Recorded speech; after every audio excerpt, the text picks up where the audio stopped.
first time ever in America, we have a good wrestling game.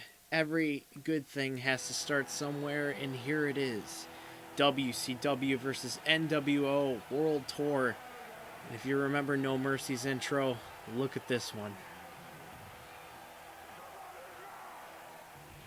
And I mean, if you think about it, you come from Nintendo to Super Nintendo, and every wrestling game to that point has been garbage. You might have thought you were having fun, but you weren't having fun until you finally played Aki's WCW versus nWo World Tour.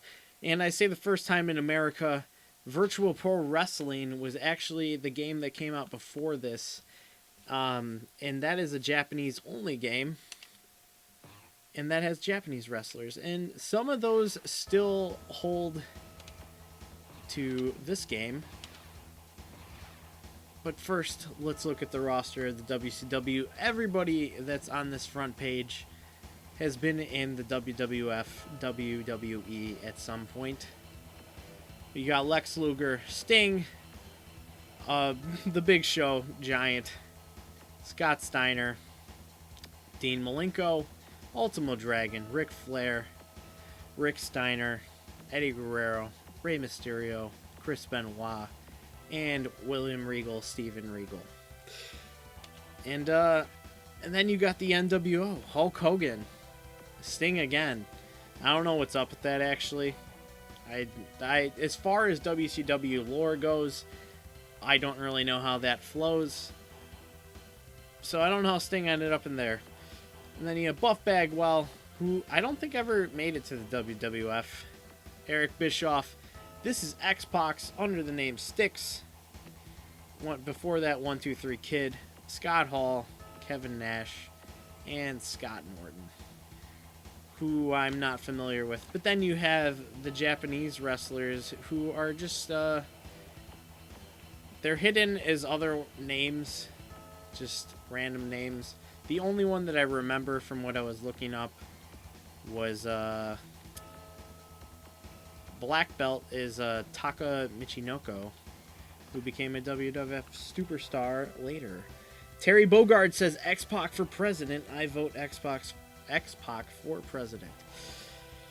Anyway, if you can tell I'm slurring over my words a little bit, I finally got to go out to a restaurant in my hometown, and I had some drinks, came back, had some more drinks, and then I came here to stream for you guys, so I hope you guys enjoy.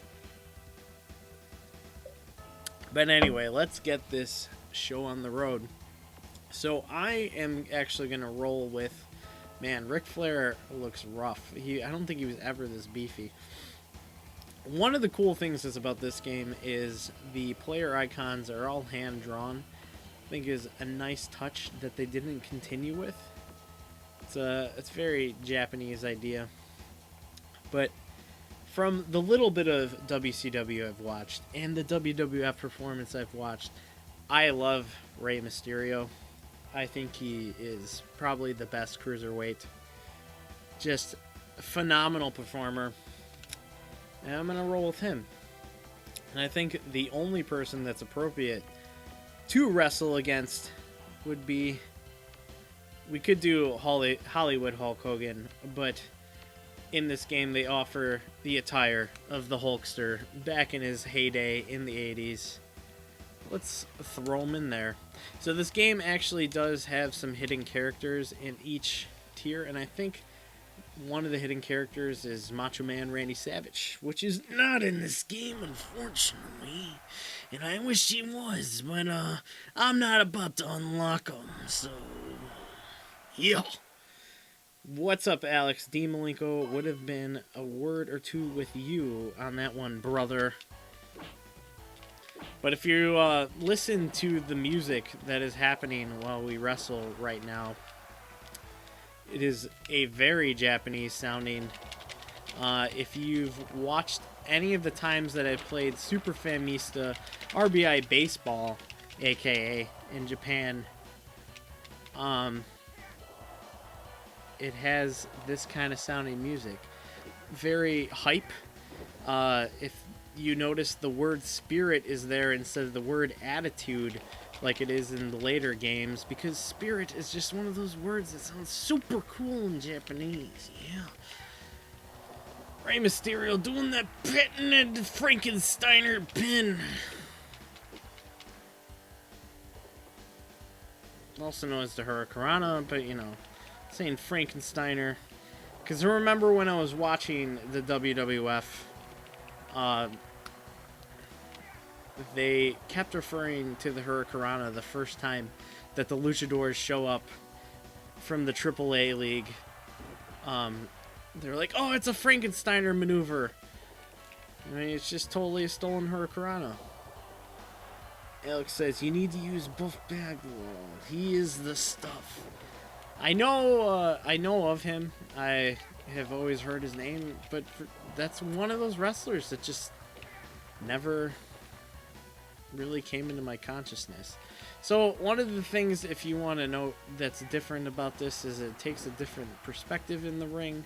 It looks like we would be facing the opposite of where the Titantron would be in No Mercy.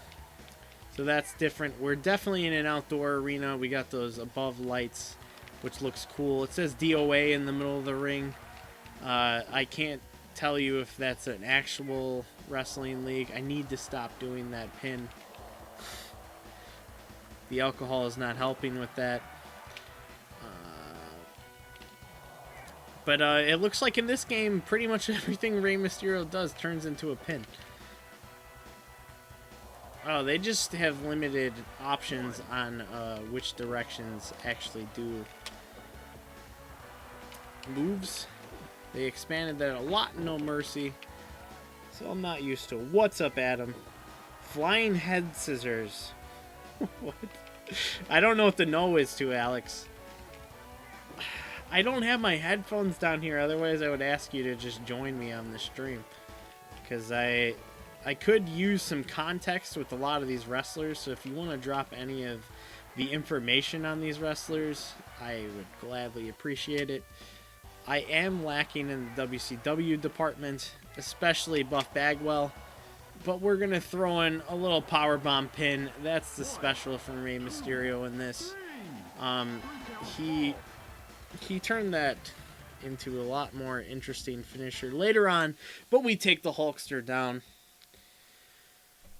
He went from like 619, jump off the ropes, Hurricanrana, like powerbomb pin thing. I feel like he still did the powerbomb pin. Adam's asking for Sting. We can get some Sting in there. You can punch, kick, and throw him against the ropes. You just need to know the button configurations. I could do those things. So I am drinking some wine. Some good $5 wine from Target. That's what we got. That's what we're going with. And we're going to just keep the groove going. Anyway, we let's do a battle royale. 1 players, 3 CPUs. So I'm going to pick who I want to be. And I'm going to go with my boy X-Pac. No, it sticks at the time. Let's go with this like Macho Man look he's got, and we'll throw in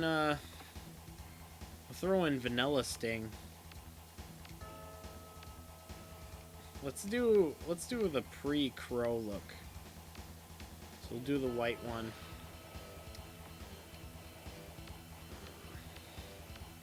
I like the Nature Boy. So we're gonna stick him in. And then Alex said Buff Bagwell, so we'll throw Buff Bagwell in there.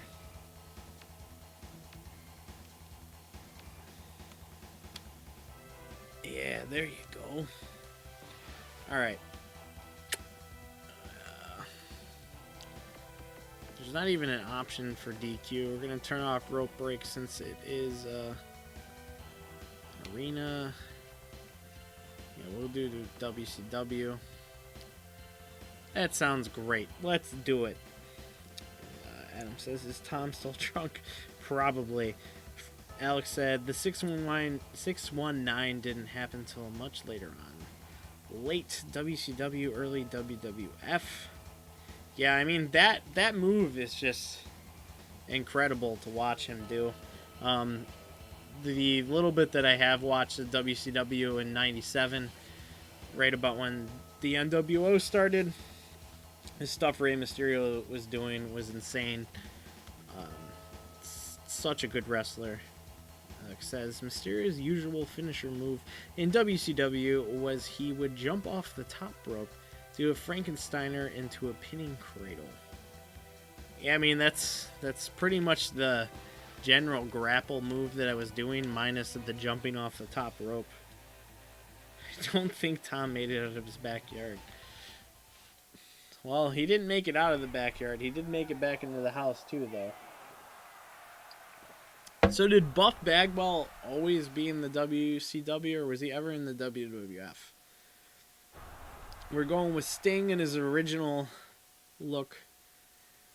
Just because I want to go against the grain, I don't know. I like his Crow look way better, but... So X-Pac has taken this weird stance. Watching him as the 1-2-3 Kid and also watching him as X-Pac, he does not look like he would take a stance like this. So maybe that's just the limitation of this game. Ring does not take much of a difference. He definitely has a cruiserweight kind of flow to him. It doesn't look like the arena changes all that much. I don't even know if we can change camera angles to look at the opposite direction. Probably not. I don't know if there's weapons in this, but considering that there was no option for DQ, I don't think that's even a thing. But yeah, one of the main things you can look at in this game is it's just basically like rough polygons looking over textures, or textures over rough polygons. You can see a lot of clipping within the models. But the important part is the gameplay is there. The gameplay feels just like you would expect in No Mercy. It might be a little bit faster, but honestly, it's what you're going for. And if in 1997, if I was playing this, this would have been the best thing ever. Although in 1997, if I were playing this, I would have been 5 years old, and I probably wouldn't know what the hell I was doing. But that's beside the point. I can look from a lens that's focusing on what we're talking about there. Adam's screaming PS5. I'm going to continue with my statement about the PS5. I think that every system is all about what games are on it. And we don't know anything about the software so far, so... But what I've seen about the hard drive is apparently it's better than any PC hard drive because it's like built to be specific to video games, and it will completely eliminate load times. And if that's true, honestly, I don't see any reason to not get the PS5. And if that's faster than whatever the Xbox has to offer, go with the PS5. Alex says, well, Marcus, Buff Bagwell is from the suburban Atlanta. He went to Dallas for a Global Wrestling Federation. X-Pac, Jerry Lynn, and Harlem Heat were also here around this time in the 1990s. Then Bagwell was in WCW from 1991 to 2001 when the company sold to Vince. He was in the WWF for about 10 days and then was immediately fired. Bagwell supposedly had an attitude problem. I'm not too surprised about that. So, a lot of the WCW, ECW superstars that came over to the WWF at first were not like their top-ranked guys. Like, their top-ranked guys did not have to go over. Like, they had the money, and they probably wanted to sit there and weigh out their options. So, you got a guy like Buff Bagwell, probably thought he was the bigger shit than he was. And it's like, fuck you, I'm not going to listen to you, I don't want your money, fuck you, blah, blah, blah, blah, blah. And you didn't make it. Makes sense. But from a perspective of a WWF, WWE watcher, I just thought it was amazing that the WCW guys were coming, and it didn't really matter which ones it was. Because it was just like, oh, finally, the wrestling is all together, and I thought the guys that came over were great. Like, I think my favorite out of the ones that came over in that batch was Booker T. Like, Booker T was awesome. I thought he's just like a great personality. As a kid, I loved the Spinneroonie. Like, it was just hilarious to me every time he would come out and do that. Five time, and then spin around the ring. Fantastic. Alex says Bagwell was in WCW Tag Team Champ like 3 separate times with 3 different partners. Del Winkle's The Patriot, which I'm currently watching just post SummerSlam 97. Too Cool Scorpio, a.k.a. Flash Funk, and Scotty Riggs and Scott Steiner. So the one thing that I want to ask a question about is Scott Steiner looks weird in this game. I want to bring that up when we get to the character select screen. I totally thought I was someone completely different here. This is what happens when you just start reading the chat instead of playing the game. I think I had my special and I totally blew it. But Sting's kicking my ass now. Spinning heel kick to his face will solve that problem. And X-Pac is throwing a suck it before the DX. Did he? So I know the answer to this. He did not bring the suck it with him because I was just watching a Raw, which it was after SummerSlam. And Sergeant Slaughter became the commissioner. And Shawn Michaels had just done his special guest referee match with Undertaker as the champion versus Bret Hart. And Shawn Michaels ends up hitting the Undertaker in the head with a chair because Bret Hart ducks. And then gets blamed for the problems. And Sergeant Slaughter is talking, and Shawn Michaels does the suck it to him pre-DX. So that answers my question. Just knocked Sting out, but he didn't like that, so he just fucking drop kicked me. That's cool. I have never seen that happen.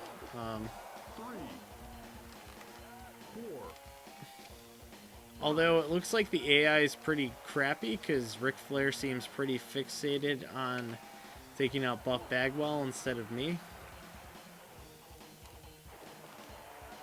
But man, that Ric Flair model is awful. He was never that chunky. Hanging vertical suplex. Man, that's a lot of words. I need to drink before... Oh god. Kick to the back of the head. There we go.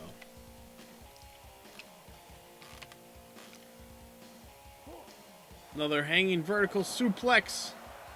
Let's try to go for the pin, see if we can pull out the win. That's 4 titles, not 3. Oh god.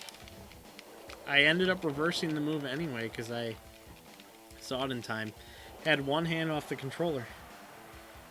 Alex says, you also have to remember that Vince sabotaged a lot of those WCW guys when they came over. Look at what happened to Diamond Dallas Page with his feud with The Undertaker. Don't really remember much of that. All I really remember is I liked Undertaker at the time. For some reason, really liked his American Badass thing. And looking at The Undertaker as a whole, from a perspective now, I honestly think he's kind of boring altogether. And I am willing to argue with anybody about that. The Undertaker is boring as shit. Oh, I got a knockout. And X-Pac wins this one. But anyway, I just thought it was cool that DDP was there. I knew who he was because I had played Revenge. And, yeah. Del Winkles? The fuck? Alex says, Bagwell claimed that he took a buyout on his Time Warner deal to come over to WWE. When he did, he claims Vince set him up for his infamous bad match with Booker T. I'll explain in a second. Vince set up a tryout match of sorts with Bagwell / Booker T in Tacoma, Washington on a Monday Night Raw. The crowd wasn't into the match at all. Lots of boos, etc. What's up, Crazy Buffalo?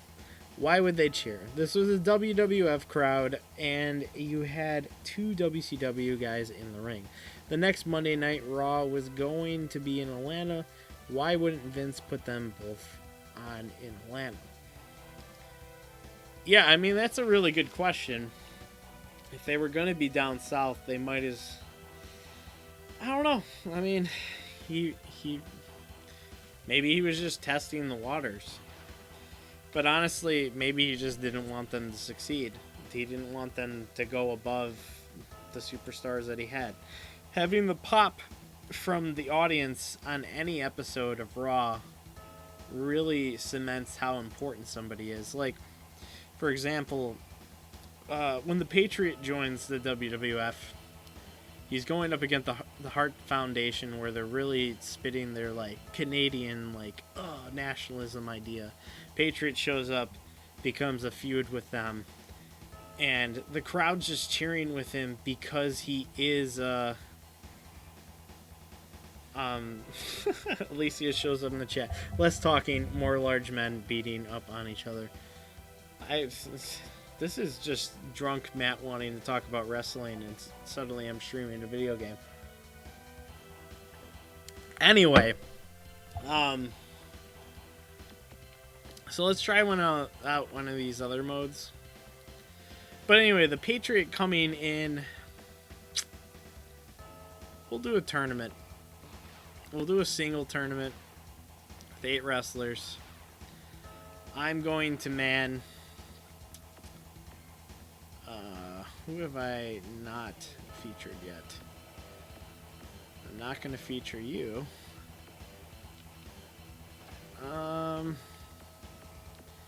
Let's go with the Big Show.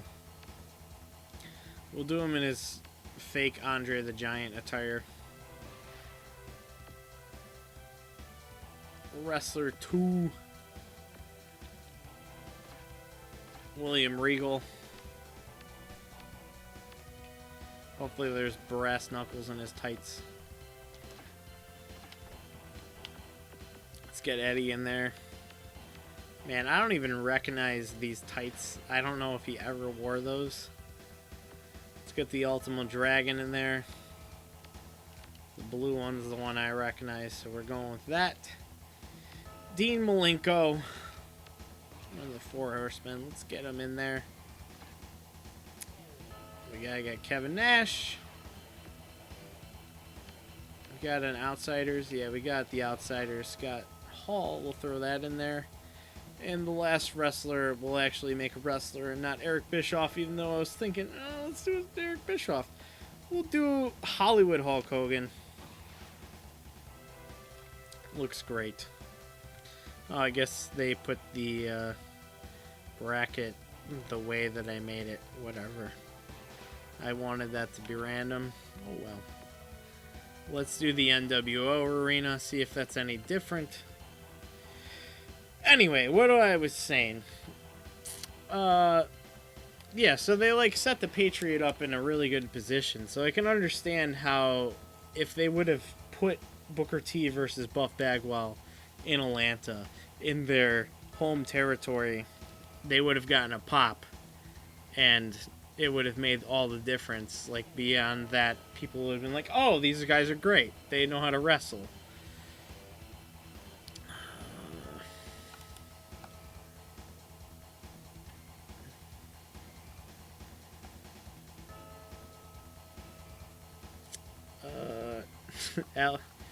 Crazy Buffalo says AAA is better than everyone. Alex says that's why Bagwell figures it was a setup, which is why Bagwell was washed out so quickly. Booker stuck around, obviously. I mean, it's not smart to join a company and then talk out against them, and he should know the ego behind the owner. Of course, the owner's not going to love that and is going to can your ass. Alex says the Patriots' real-life story was pretty messed up. During that whole run with WCW, Japan, and WWF, he was consuming 30 to 40 somas a day. Oh my god. So I'm the Big Show, masquerading as Andre the Giant, with my one shoulder over. Pretty amazing that he didn't drop dead. I think he wrote a book about his whole ordeal, and he's all good now. I'm glad to hear he's alive, because there's a lot of those guys from this time period that aren't alive anymore. I know we were going through No Mercy, and there were about 13 wrestlers that are in the game that are dead now, which is insane if you think about it. Oof. It looked like a Michinoka driver. It's a way more exciting move than what Andre was pulling off, right? Yeah, that's totally Taka's move. I think he wrote a book about it. Crazy Buffalo says, R.I.P. Eddie. I agree. R.I.P. Eddie. So the ring here at least is black and white. It has the nWo logo here. Not a huge change. I really want to look at Virtual Pro Wrestling, the original, and see what is really different between this and that. This is honestly the first actual time I played this game. I looked at this as a test a couple days ago, and I was like, yeah, this looks like a rudimentary version of the game that I love so much. And honestly, it plays fantastically. If you want to actually understand the progression of video games, I'd play this game. It's not a bad game. It's just slightly worse than the later iterations of the game. Ultimo Dragon was shit. Loved watching that dude wrestle. I don't really know much about his personal life. I do remember him coming into the WWF around, I say, 2004. As most of the masked wrestlers that the WWE has added, he was one of the guys that was really electrifying to watch. Didn't leave as much of an impression as Rey Mysterio did, but definitely was somebody to not just scoff at. Let's see if I can get the big ass choke slam in here. Man, does not look impressive in this game at all. Oh, I knocked him out. No problem. All day.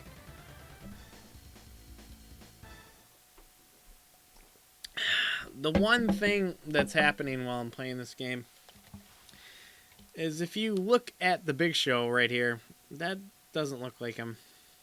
A lot of the wrestlers look off from what you're expecting.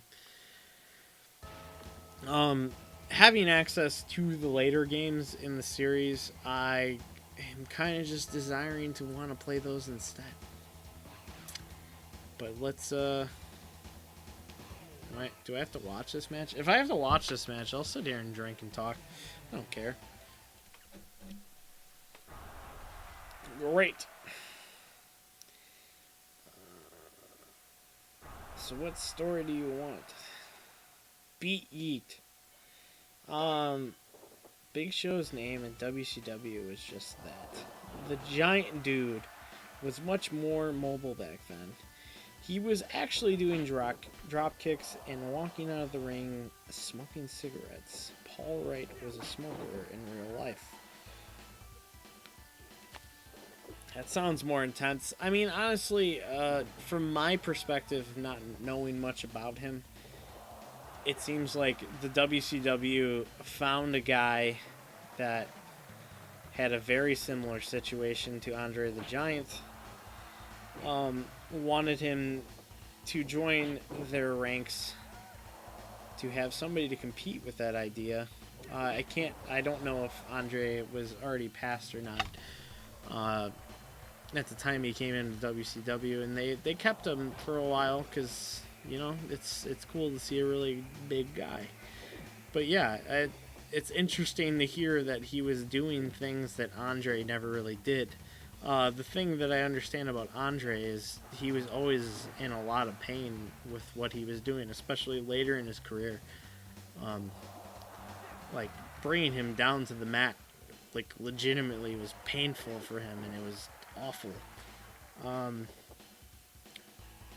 But Andre was just so committed to being who he was that he continued doing it, and he never wanted to not admit that he couldn't do it. And I mean, that's part of the reason why, or that is the reason why Andre didn't want to get the surgery to stop the problem that might have saved his life. But, you know, whatever. Anyway, Alex says, you have to see the Dragon in his WCW days. He was great. And then he's connected to whatever I was saying at the time. Nah, that was the Big Show. Looked like a long-haired, one-shoulder singlet. So I guess that's accurate. I mean, is this Eddie Guerrero that's in the ring right now accurate to what he looked like at the time? Because it's not accurate to the Eddie Guerrero that I know.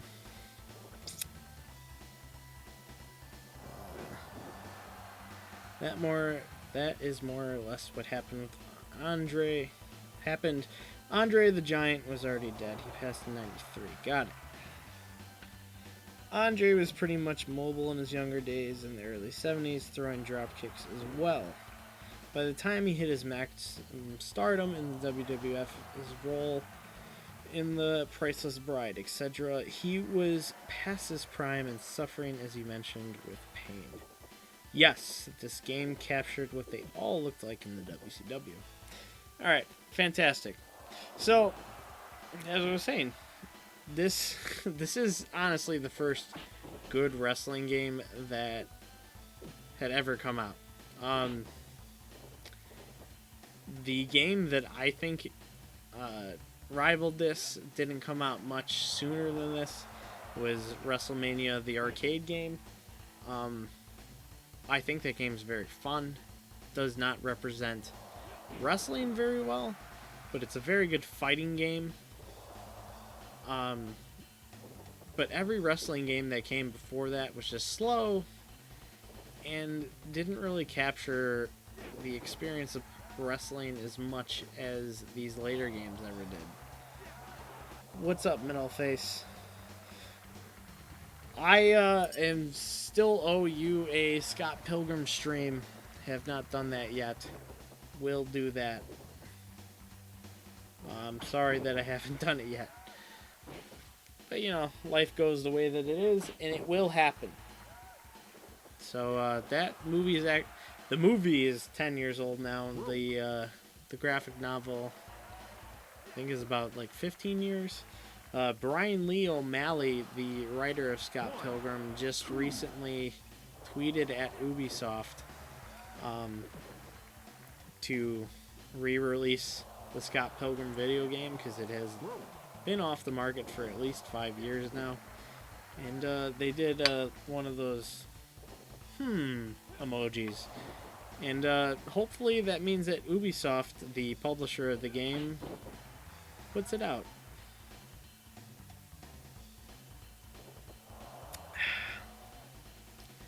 Crazy Buffalo is saying the Beat story will be told on Monday. Fantastic. Can't wait. Alex says, you should try Fire Pro Wrestling. That game is universally known as one of the best wrestling games to ever come out on any system. To that, I will say,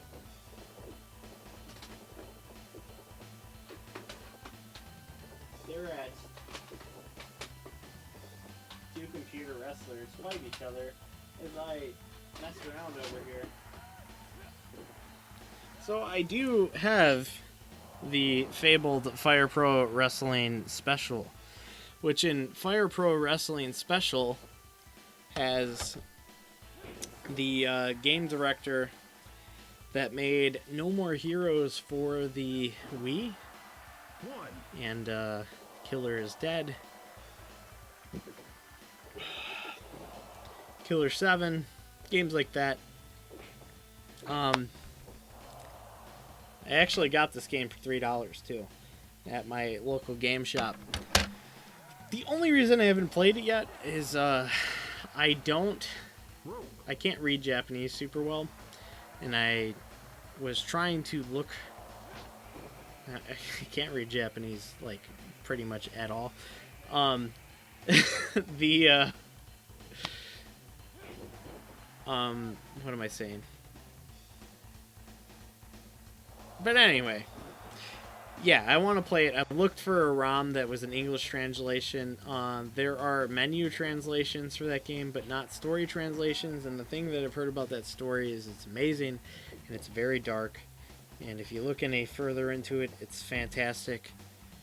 And they actually, with the Steam version of the game, they have a sequel to that, written by Studio 51 or 41. 51? 51. 51. The director. And he, man, this is taking forever. Ultima Dragon dropping a Tombstone pile driver? Was that actually his finisher? That's what it looked like. Just pin him already. Anyway. Yeah. And if you're interested, I heard that they were trying to make the story from this game accessible in the one on Steam, and I was kind of waiting for that to come out because I kind of want to play this game with that story and to give it to the audience that way. But you know what? We could play that game just to show what the wrestling's like. I mean, why not?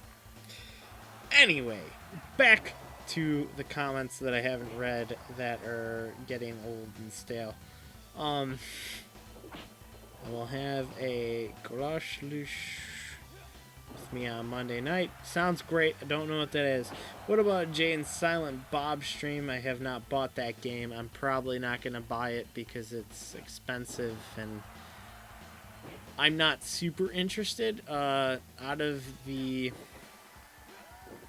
Kevin Smith movies that I like, I really have only seen Clerks, so I can't make much of an opinion about that. I've seen Jay and Silent Bob at one point when I was younger and don't really remember much of it because it was at a sleepover and I think I fell asleep.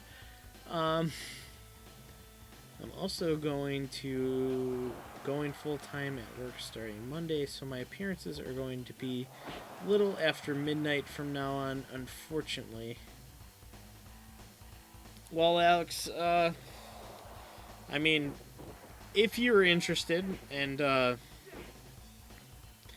don't know if I'll hold up my end of this, I could message you whenever I'm going to do wrestling, because I think you and I can talk about wrestling pretty well, and then get you on Discord, like on a stream like this. I think you would have been awesome to talk to, but this was just randomly happening after me finally getting out into the world to a restaurant.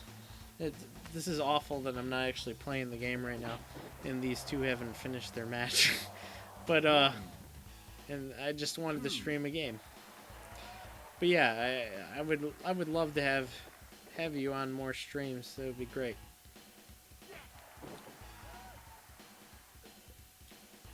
Metalface says, no need to apologize. Glad you're streaming. Appreciate that. You know, just trying to keep up with what keeps me sane and what's fun to me and blah, blah, blah, blah, blah, blah, blah. I'm glad that all of you come around whenever I stream. I appreciate it. And finally, Eddie Guerrero pulls out the victory here. We're going to move further into this tournament. I guess the advantage here is, as long as you guys don't care, I get to sit here and drink. So I'm just going to sit here and drink. So if you guys have something to drink on, drink on it.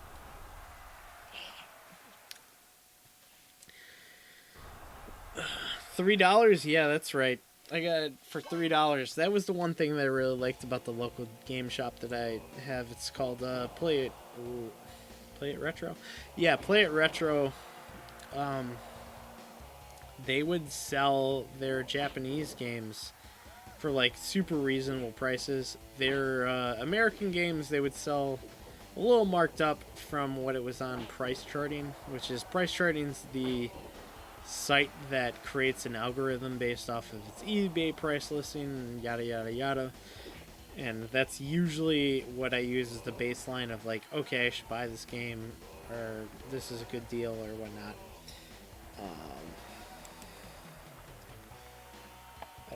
Alex says, I think there are homebrew ROMs around English translation somewhere if you know where to look. Yeah, I mean, I looked for the Fire Pro ones. The one that I've seen is fully English translated is the women's only one. I'm specifically looking for this one. Super Fire Pro Wrestling Special. This is the one that has the best story in it. And I want to play it, and I want to experience it. I feel like if I don't get this, it's not what I'm looking for, because the expectations set so high. If anybody that's watching actually knows where to get an English translated version of this, please drop it in the comments. Not just like the live chat, but in the comments below this video. You might not be able to put the link, but just be like, hey, I could do this, and I'll hit you up, because I would love to be able to play that game, and I will play it on the I'll play it on the channel. Alex says, yeah, Ultimo Dragon used to use the Tombstone pile driver in real life from time to time. Such a weird wrestler to use a move that was so iconic to a very large person to me. So, I was, like I mentioned earlier, I was watching SummerSlam 97 from WWF, and Owen Hart does a pile driver on Stone Cold Steve Austin and like nearly paralyzes him. He literally is paralyzed in the ring for, I think, about like 10 to 15 seconds before he can finally like move his legs. And when JR calls it out, he yells out a Tombstone pile driver, and then he's like, shades of the Undertaker right there. And like he initially like holds his head down by his crotch, but then he goes into the traditional pile driver position. So it was interesting hearing him yell that and say, oh, that's similar to The Undertaker, and then seeing the Ultimo Dragon literally doing the same thing The Undertaker would do. It's like you had that. Ultimo Dragon's a lot shorter of a wrestler. I can't see him picking somebody up, dropping him safely on his head.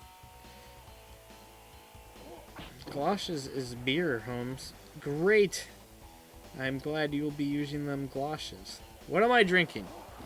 I am drinking a California Roots Pinot Grigio from Target. It's a $5 wine. I'm drinking that because I was out at a restaurant, had a pitcher of beer, came back, drank some mead, and then I was like, what else do we have? And this is what we had. So I'm drinking it. not even playing video games at this point, but honestly, I don't care. I enjoy talking to you, and as long as you guys enjoy listening to me talk while computers are fighting each other, that's great.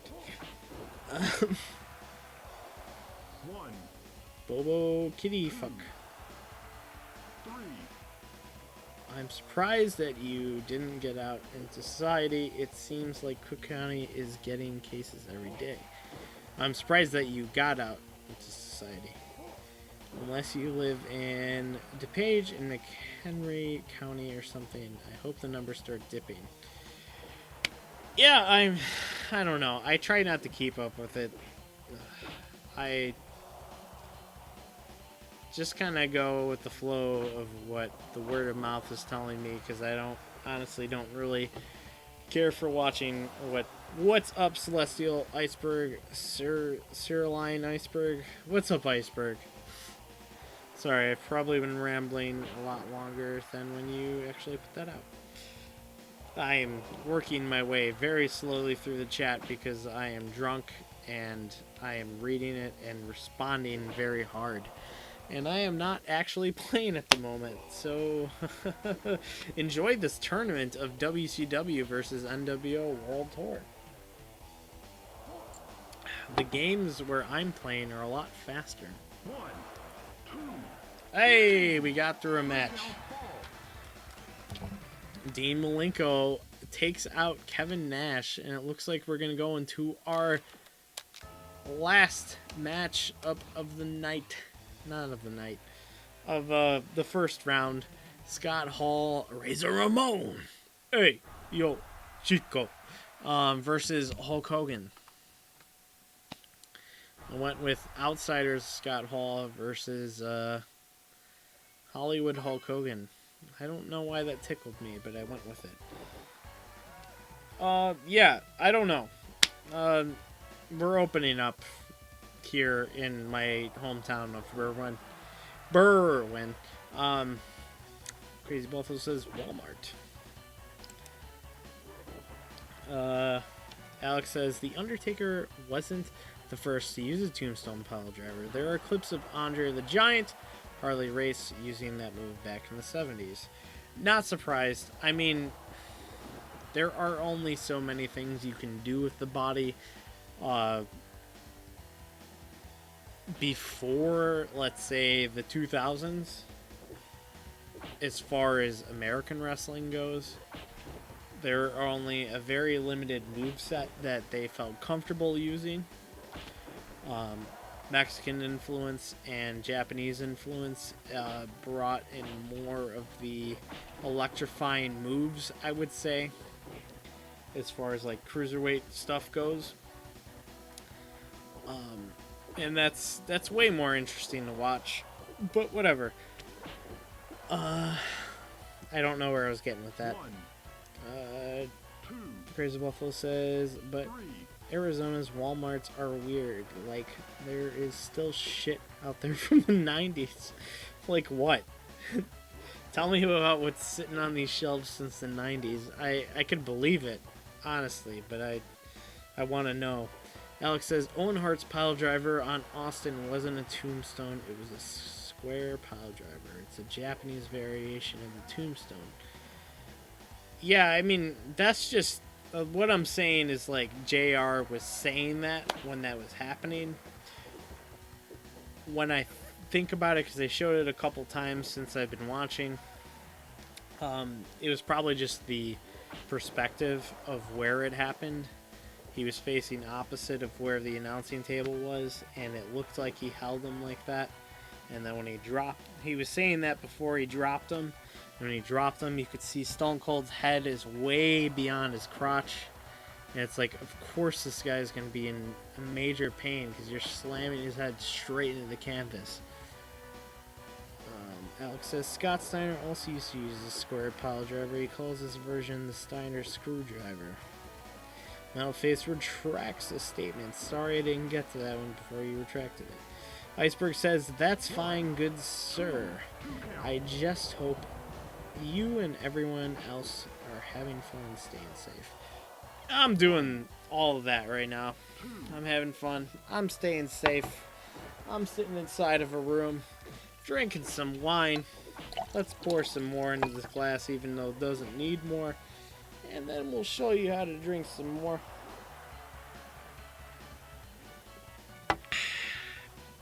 So good. Anyway, Alex says, I could have done play-by-play on these matches as 1990 Vince, and you could have been Jesse Ventura or something. I don't really know what Jesse Ventura sounded as an announcer.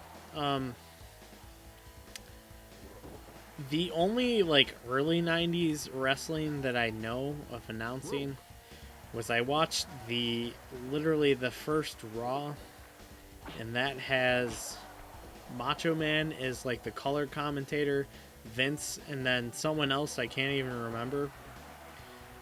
And man, Macho Man is just off the rails on that. Literally in that first one, that someone pretends to be Mike Tyson, talking about like his rape trial, which is just like batshit crazy to me. It's like, holy shit! In this first episode of Raw, this thing that's gonna be monumental. Like, there's no way that these guys were thinking, okay, this is gonna have to stand the test of time. Like, people are gonna want to go back to the first episode of Raw and be like, yes, this is culturally sound, and it's not. I mean, but that's wrestling, you know? It never has been that way, and it never will be. And unfortunately, the way that they're making it, it is. And Hulk Hogan just choked out Scott Hall to move on to the next round, so it looks like I'm going to be playing. Oh, damn, I can go on forever rambling. People that have left the chat, I apologize. You're already gone. But, yeah. Looks like I'm going to be facing off against Eddie Guerrero here. Let's try to read Alex's next comment before I move into this matchup. If you're a fan of the 1990s Japanese wrestling, look up the matches between Mitsuha,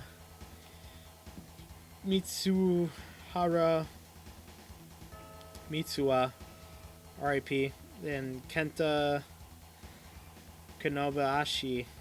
Those matches were brutal and awesome and still hold up today. I mean, from what I've seen of Japanese wrestlers, they're all awesome. They know how to put on a good show. And then Alex said, oh yeah, Owen fucked up the move. Austin's head was way too low when he dropped down. Yeah, I remember at one point DPS saying, yeah, Owen Hart doesn't know how to wrestle. So, yeah, I mean, he literally almost ruined wrestling by paralyzing Stone Cold Steve Austin. If that would have happened, that would have been insane. I mean, we would have had a completely different timeline. I don't even know who would have taken Austin's place until The Rock became, like, the star that he was. I mean, because Austin took the torch from Shawn Michaels, and then The Rock and Stone Cold were right there with each other. So who wants to talk about their first Uzi? I don't know what that is. So, alright, let's start this match. Third person in that group is probably either Roddy Piper or Kurt Hennig. My money was probably Kurt Hennig. I don't know what you're referring to right now. I mean, what I know about Roddy Piper is he's a very loud and opinionated man. At some point in time, he eventually came to terms with WWE, and whatever bridges were broken were mended. And from interviews that I've listened to with Vince, like, honestly, he seems like he gets personal with people, and then makes decisions, and then it seems like he's always willing to make amends with everybody. Most recently, what I've listened to is him talk about his relationship with CM Punk, and it sounds like Vince he's like, yeah, we had a misunderstanding, and it's basically just like we are who we are now, and like if Punk is ready to come back, I wouldn't rule out ever having him here again. I mean, he, and I don't know if anybody can dispute this. I haven't watched The Dark Side of the Ring. I think that might change my opinion on this.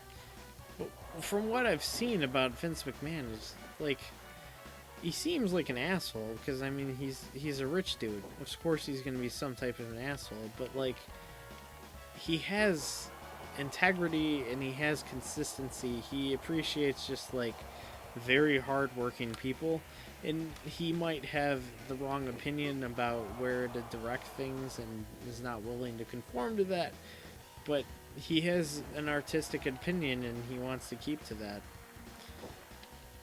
Is pin not L in this game? Because I feel like I've been hitting pin a lot and it's not working.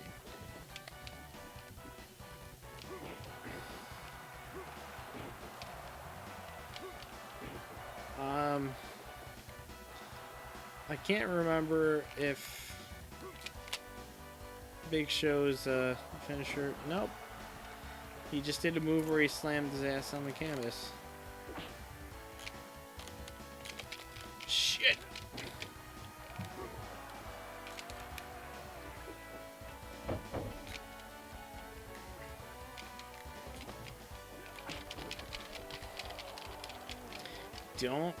Don't do it to me, Eddie. I know. I'm pretty sure I've won most matches by TKO. That's what it is. And if I haven't read your comments yet, I apologize. I'm working my way through them pretty slowly. This matchup's only been going for like 3 minutes, but I think after this one ends, I'm gonna start the next one and go pee. Luckily, I'm in a tournament where computers fight against each other, but God, I need to pee. But I'm fucking the Big Show, dude. And I think I can knock out Eddie Guerrero. If he knocks me out, should I continue the tournament? I don't know if you guys care. Oh, yeah. Eddie got up before he could even pin him anyway on that one.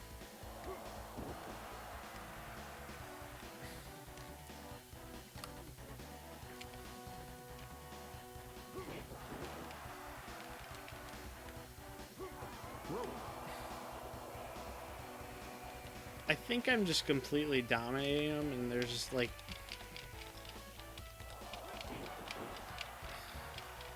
That was finisher, the choke slam.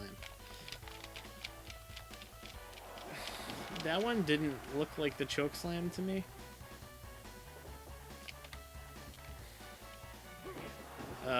I know earlier I recognized his finisher as a choke slam, and I just maybe just didn't see it that time.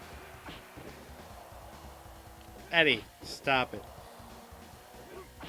So anyway, random rambling. The Big Show has a sitcom, basically like King of Queens, where he's like Kevin James. I haven't watched any of it yet. I talked to my sister who does watch wrestling, and she said that it's definitely kind of like dumbed down so that, you know, even kids would watch it, but it's not terrible considering that's a show made for a wrestler.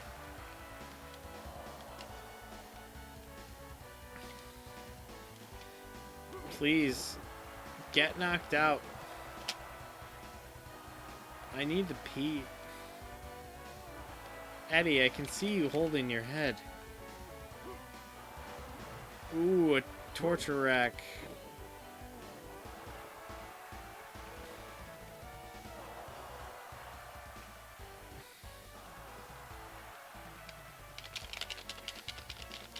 Reverse. Get in the ring. Yeah, Eddie likes to see my hand up in the air.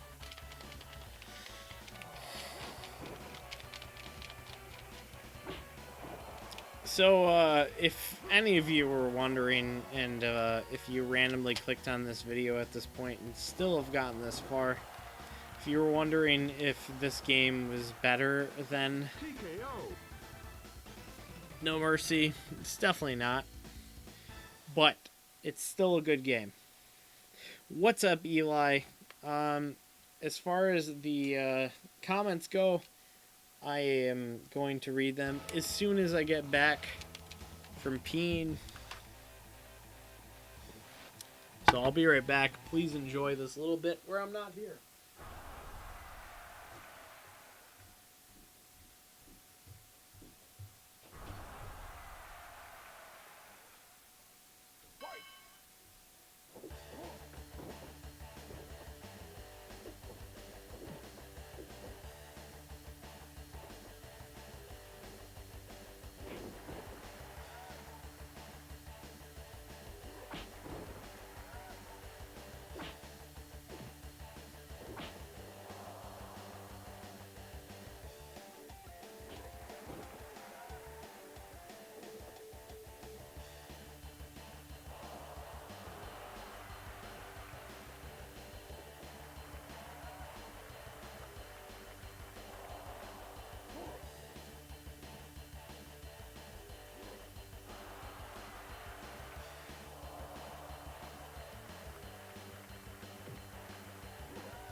Welcome back to the Retro Sports Gamer channel, and I am Lumberjack Cracks, and I am here to... Sorry, that was supposed to be a joke, and I just kept going. Alright, let's see.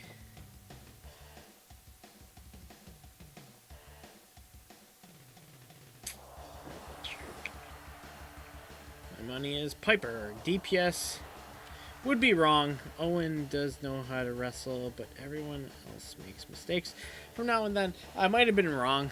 The thing I do remember is he might have said that about Goldberg. Goldberg's not a good wrestler. Don't forget when Ric Flair went to North Korea. I remember hearing about that on the Chris Jericho podcast called Talk is Jericho, baby, talk is me. Something like that. Anyway, the WWF commentary thing you were talking about with Vince and Macho Man, you mentioned a third person. That was probably Piper. It was not Piper, because I would remember Piper. He's one that did come back in the years beyond when I was watching. They brought back Piper's Pit, and it was a very like old school wrestling idea when they brought that back and they were doing that shit in the ring, and I was just like, what the fuck is this, and why do I care? So yeah, it wasn't Piper. Crazy Buffalo says, does anyone know NCAA Football 14 Dynasty works on? I think that's a chokeslam. Yeah, we got to that one. Big Show got really in shape and shredded now. I've seen pics of him. He is pretty jarring to see. He got rid of most of his fat and has a six-pack now. Crazy. And again, hello, Eli. I'm just hitting that point where you came back to the conversation. Or came in. Alex says, this game blows No Mercy out of the water, Holmes. I think you will change your opinion when I play WCW nWo Revenge. Sometime coming soon. I would do it right now, but honestly, I mean, I could end the stream and start another one. We'll see. This game is much better than No Mercy. Isn't much better than No Mercy. The things that are there are things that are missing. General animations, different move combinations based off of what direction you're facing.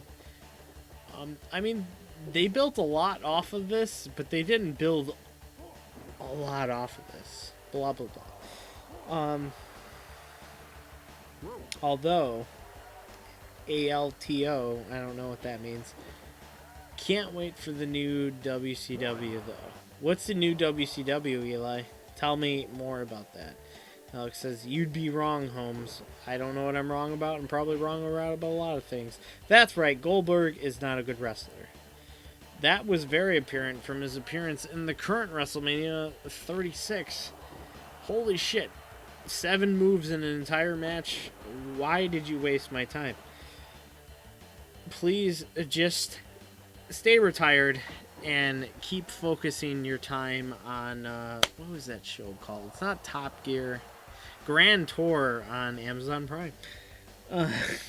He was on there. It was pretty good. I like Goldberg. I don't not like him. Iceberg says, I love Talk is Jericho. Yeah, the little bit of a listen to it, I have really enjoyed it. There's a very good one with Jake the Snake on it. It's during the Jericho cruise. Man, Jake the Snake is one hell of a storyteller. The one thing I'll say about that is he told a very good Macho Man story, and he does a very good Macho Man impression. And the one thing that Vince McMahon has held on to is the idea of one take Jake, which means Jake the Snake was so good at doing promos that he would do it in one take. And so when wrestlers later on would do it in one take, and he was like, oh, that's perfect, one take Jake. There you go. Jake the Snake was just phenomenal. And what he describes is that he tried to stay realistic with his promos. He didn't want to say anything that he couldn't actually do in the ring. And man, from what I've heard of him, he's great. Jake the Snake, fantastic. Yeah, but watch that episode of Talk is Jericho with Jake the Snake. I would highly recommend it.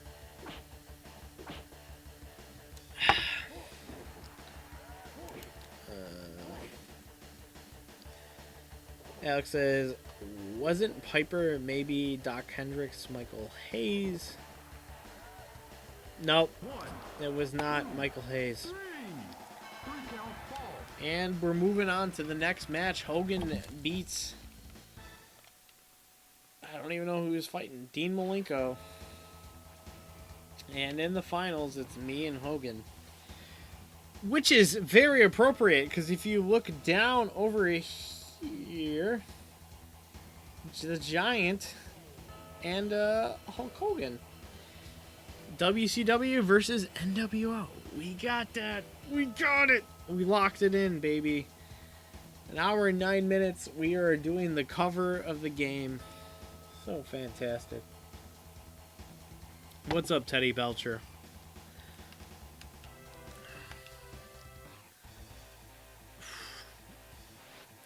Really love these illustrated versions of the wrestlers. Fantastic job, whoever did that. Someone beat the game and show me the credits, and I will send them a tweet or whatever the fuck.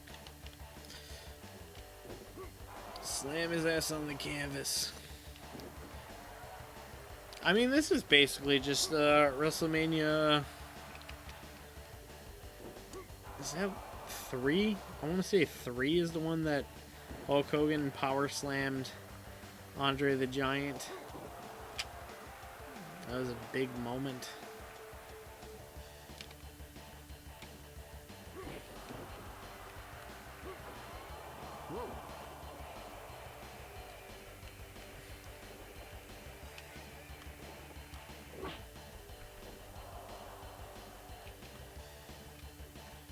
Alright. Slam your ass on the canvas. If I've missed any comments, I apologize. I think I might be losing them. There's more comments coming in than I'm able to keep up with. I hope I've been entertaining, and I think 9 people watching by at this point is entertaining enough. But I'm here to kick fucking Hollywood Hulk Hogan's ass!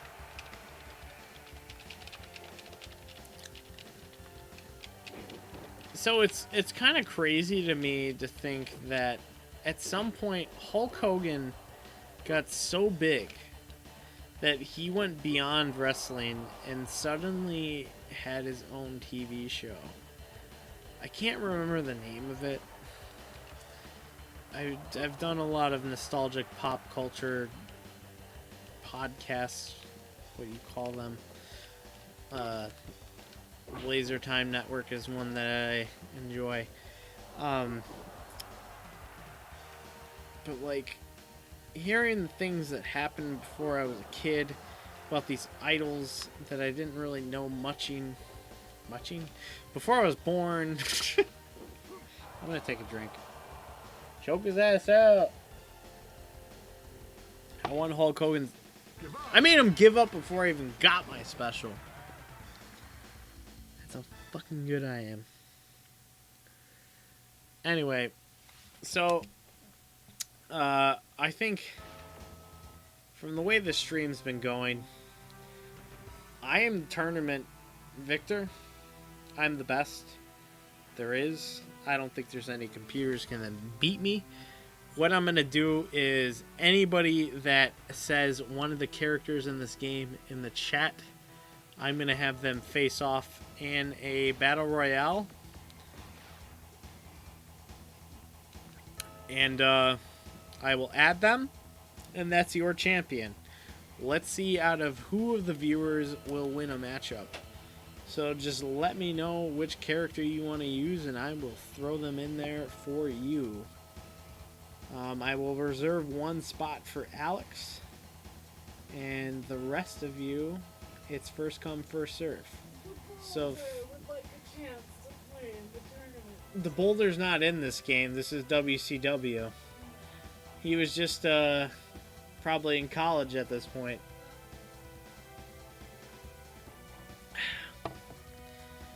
So Crazy Buffalo is going for Eddie Guerrero. So we're gonna lock you in as Eddie Guerrero.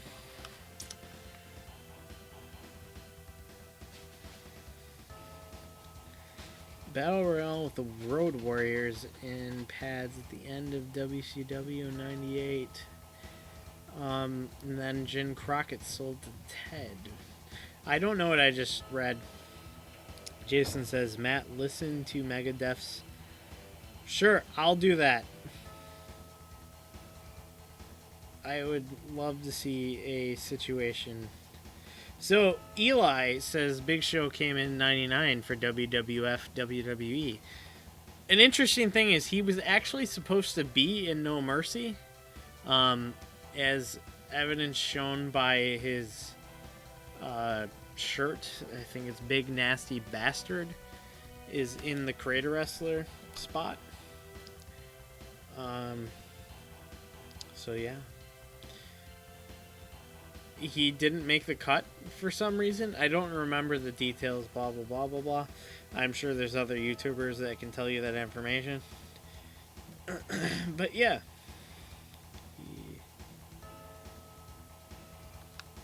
Okay.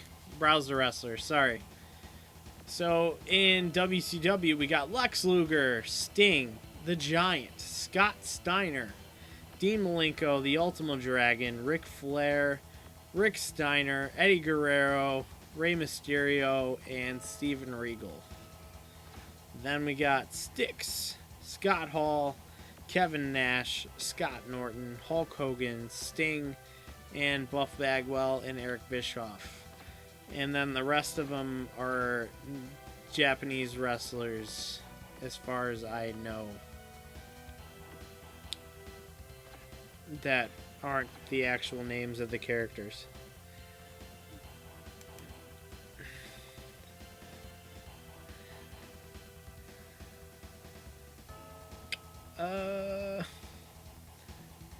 Ultimo Dragon has the best move so far, in my opinion. So, Jason mentioned the Ultimo Dragon, so I'm gonna pick him. So that's your champion, Jason. Teddy Belcher says Sumo Joe. Is he in this? Is he one of the... Okay, Teddy Belcher, Sumo Joe. So we're just down to Alex's choice.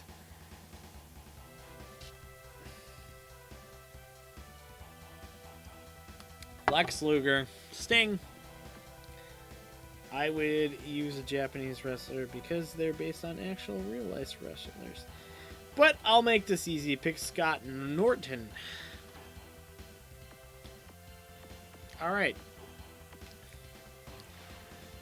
We're going to do the WCW arena. We got here is Eddie Guerrero, Chief Crazy Buffalo, and as the Ultimo Dragon, we have Jason Graves. And as Sumo Joe, we have Teddy Belcher.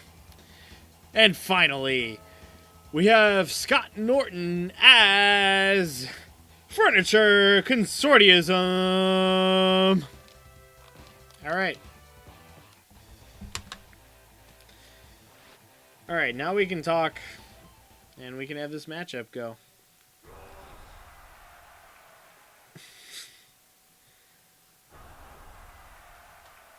Eli chose the character that I purposely went over.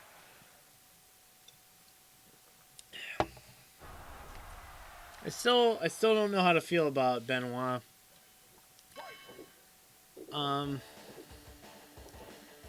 I watched him be a wrestler. He was fantastic.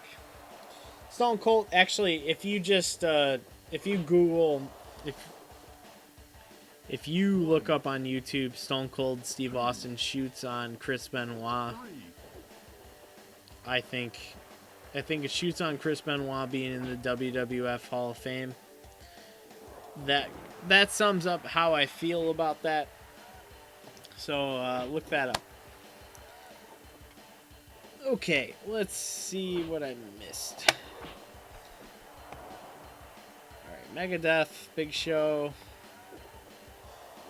Teddy Belcher says, I said 89 in LA. Jump Crockett Road Warriors and the Battle Royale Pads House Show. No TV. I don't know what you're talking about. Sounds cool. Road Warriors, fantastic. Love the Road Warriors. They are so good.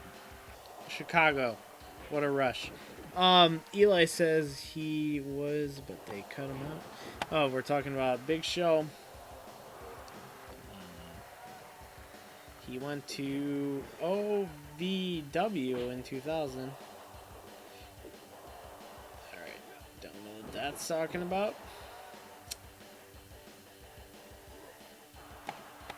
Ultimo Dragon has the best moves so far. By far, in my opinion, says Jason Graves.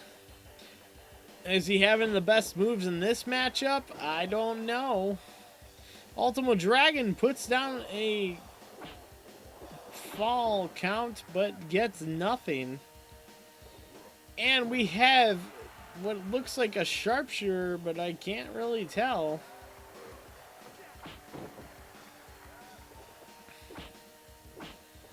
I can't tell the difference between Sumo Joe and Scott Norton in this matchup. Eddie Guerrero taking a neckbreaker. Owen Hart was supposed to be in WWF WrestleMania 2000, but they cut him out too. But I'm obviously for terrible reasons. I honestly, because I'm watching, I'm not looking forward to when that happens. Every amount of me watching Owen Hart so far, I'm just like, man, this guy's great. They keep sticking him in like terrible heel positions that he doesn't need to be in. He's a good wrestler, and man, ugh. Owen, I'm not a nugget. Enough is enough, and it's time for a change. Bless him. Alex says I would. Oh, nope. Benoit. Computer.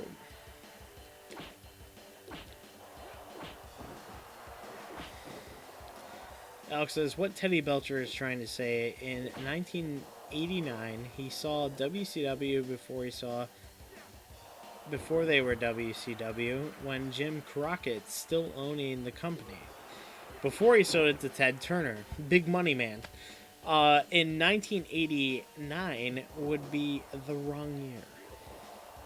Though, because the sale happened in I really wish I just fucking had you here talking on Discord.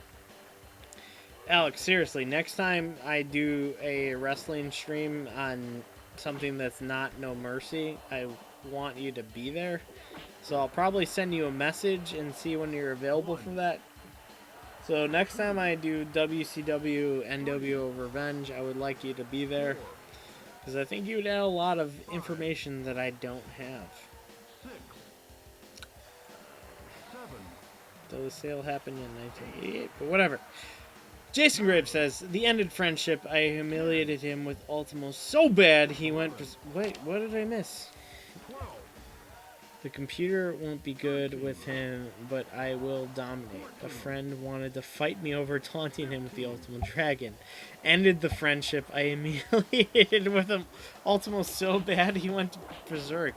I mean, if you've been following the channel for a while, my brother has somewhat similar stories. The most notable one, it's not exactly the same, is when he had a record where he unlocked all the characters in NBA Hang Time with a friend that was on the other block. They unlocked all the characters in NBA Hang Time, and he let a younger friend use my brother's profile and added losses to his count. My brother was so mad that he let somebody else use his account. He stopped being friends with it. So it's a pretty similar situation to that. Where am I reading now? Sumo is Riki Dozan. Yes, Teddy Belcher.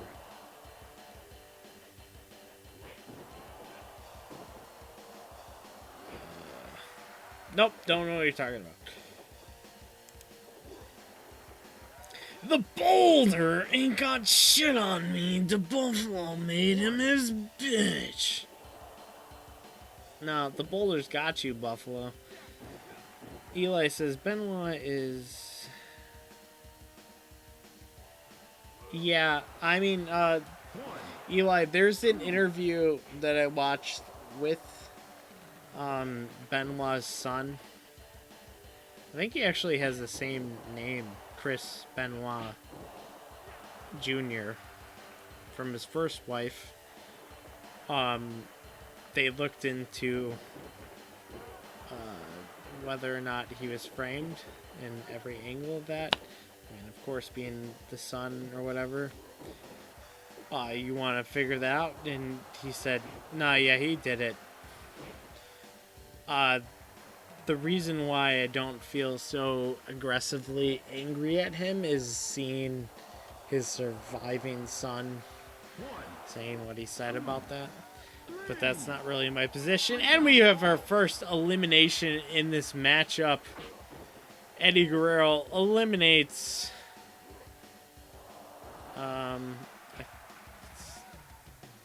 I think that was so if you're noticing right now, Eddie Guerrero just went out of the ring for no reason. He is still caught up on the previous wrestler he was fighting. That's a programming issue that they definitely fix in the later games.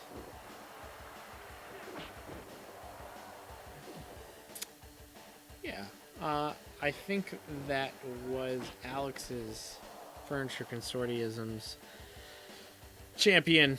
But we got Sumo Joe left, Eddie Guerrero, and Ultimo Dragon in the ring. But yeah, Eli, look into that interview if you want to have more perspective on that. OVW was in Kentucky and Ohio Valley Wrestling. Man, I apologize. I'm not keeping up with this as much as I wanted to. Want to be. Man, you guys are talking a lot more than I expected. I am so behind. I'm like literally almost a page behind. We're on the ropes 10 times by now. This is the exfil. And it looks like Crazy Buffalo's champion is out of the ring. And we're down to Jason Graves. And I don't remember who picked the Ultimate Dragon. Sorry. Trying to figure that out. 1, 2.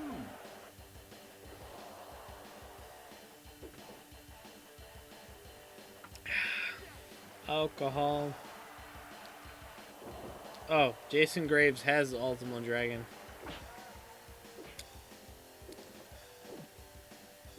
So we got Jason Graves versus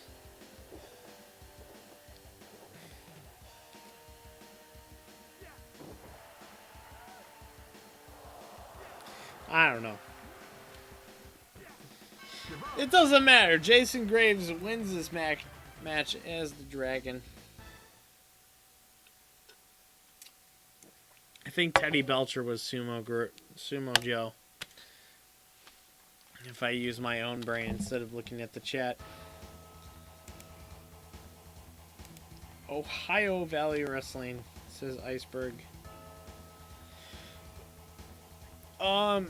So we got 9 people watching. We are an hour and a half into this one. Would you be okay with me slapping in No Mercy to end this one?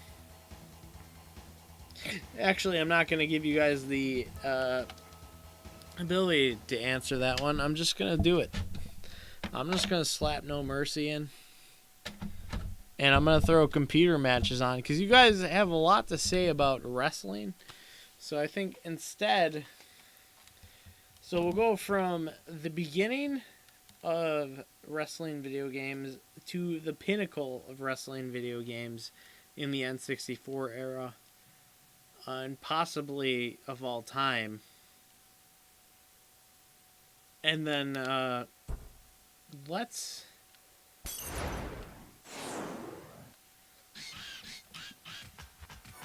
So let's do... Royal Rumble.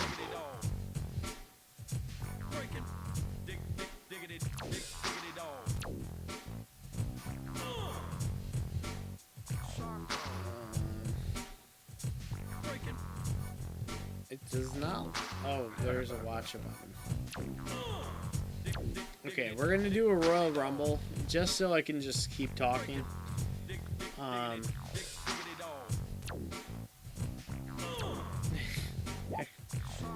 Should I do it for the belt? We'll do it for the hardcore title.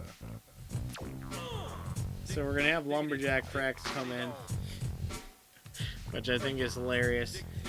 Three more of you can pick any wrestler in No Mercy to start as your champion. I don't think they will make it to the end of the Rumble. Starting now, I'll give you 2 minutes. Otherwise, I will decide who is going to be in the Rumble. So the first three of you to say any wrestler's name that's in this game, I will choose. So we got Chris Jericho. All right. Jericho not in WCW versus nWo World Tour. One of the earlier crossovers from WCW to WWF had a good feud. Eli's saying Chris Benoit. I will give you that. I said any name. And Teddy Belcher says Road Dogg. Alright, here you go. Lumberjack Cracks versus Chris Benoit versus Chris Jericho versus Road Dogg Jesse James.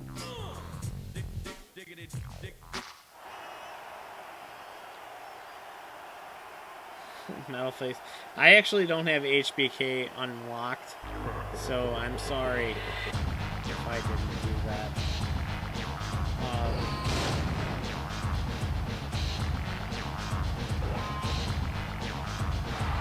That would have been impossible for me, so I apologize, Metalface Doom. I owe you an entire stream.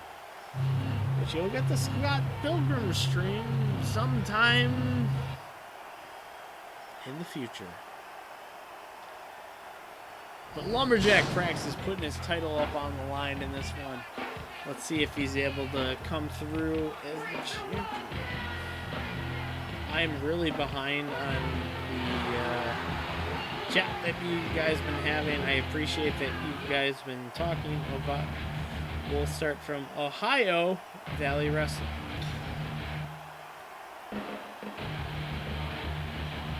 Jason says, I picked Ultimo. I threw Sumo Joe into the mix. Belcher. So Jason Graves, the winner of WCW versus nWo World Tour.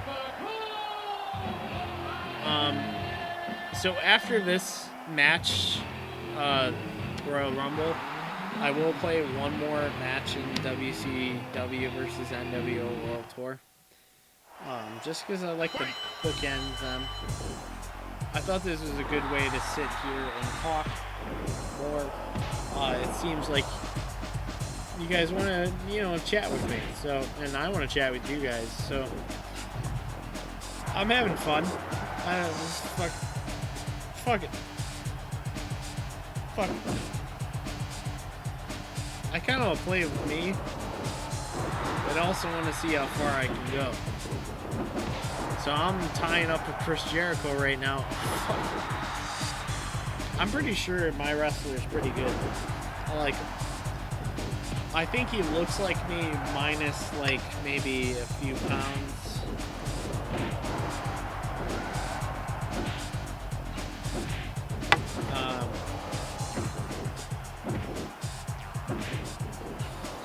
Reversal on Chris. Alright.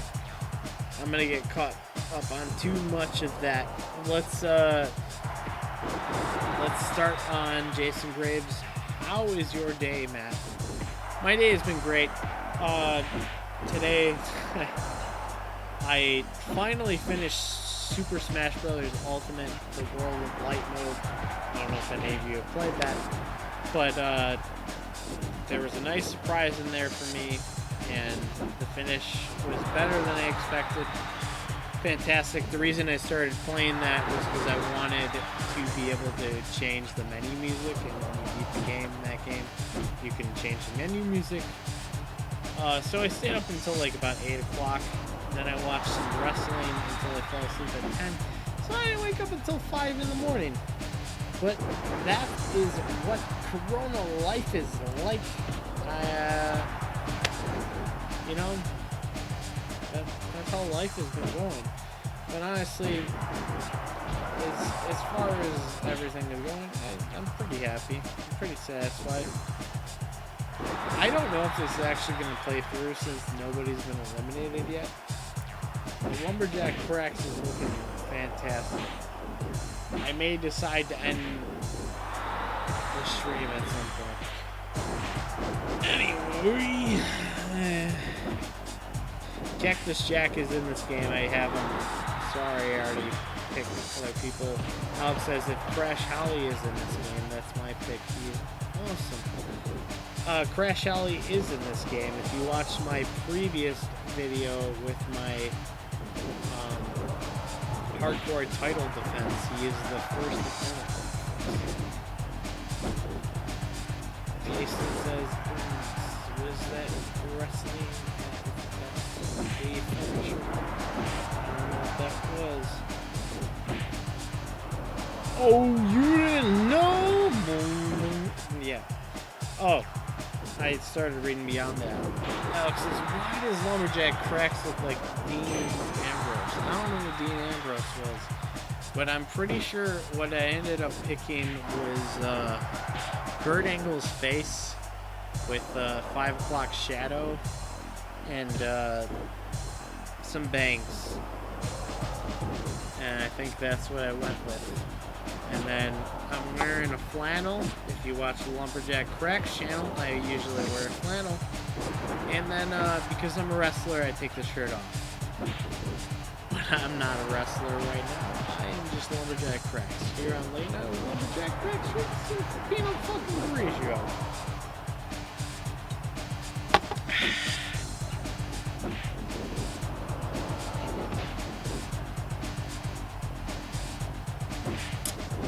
Malface says, I can't blame your brother for not being friends with that guy. He screwed his profile. Fuck that guy. Who are you talking about? I want to... Metalface, if you're paying attention, I want you to answer this. I can't blame your brother for not being friends with that guy. He screwed his profile. Tell me what you're talking about there. I'm interested. Crazy Buffalo says the battle of Chiefs versus Chief Debo versus Chief Buffalo 1 coming soon. Coming soon. Eli says, I want to be in the Attitude Era, ruthless aggression, type wrestling with the Ice Vixen, with me as the Wow! We have the I can't. Alex, next time you can do it. Perfect. Your voice is awesome. Teddy says, Road Dog, best skin in the game. So I used to really think Road Dog was awesome as a kid.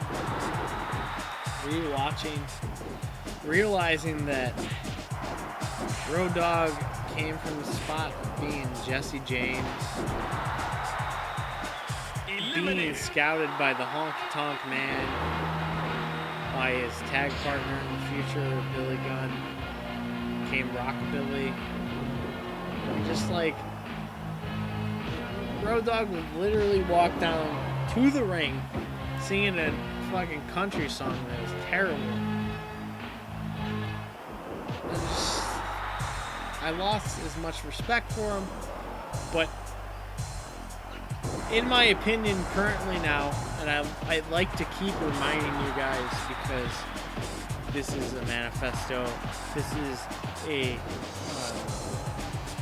cumulative opinion of mine. The first wrestler got eliminated 5 minutes in. That's not surprising.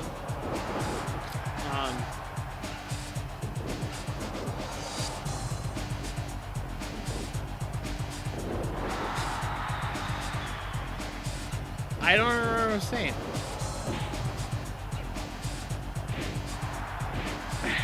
Oh, you didn't know? Your ass is drunk.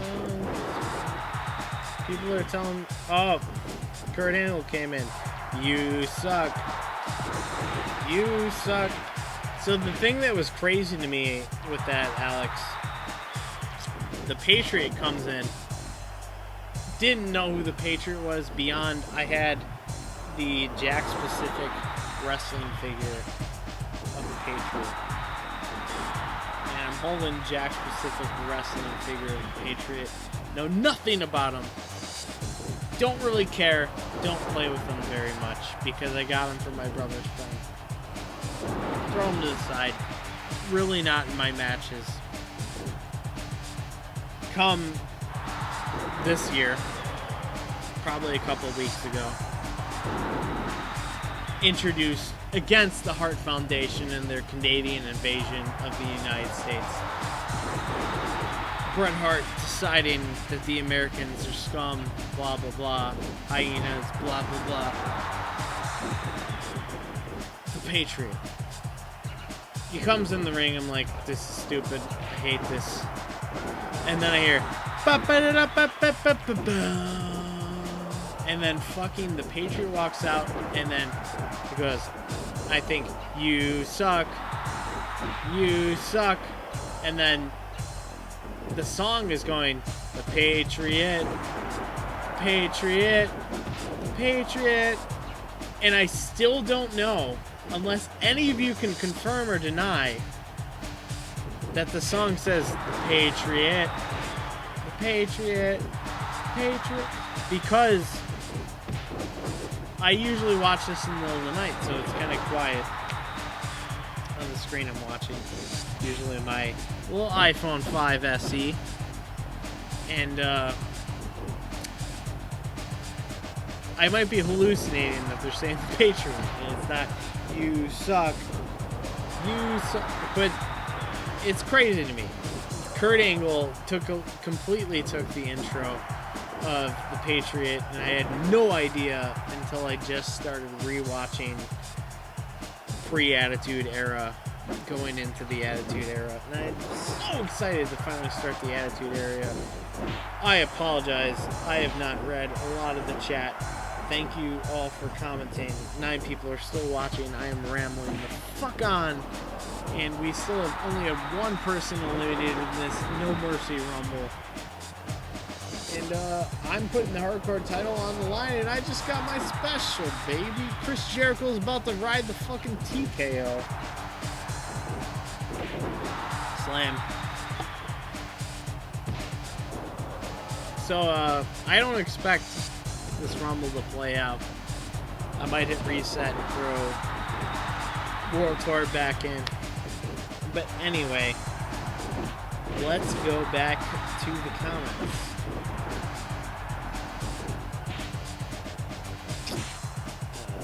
Let's see what I read.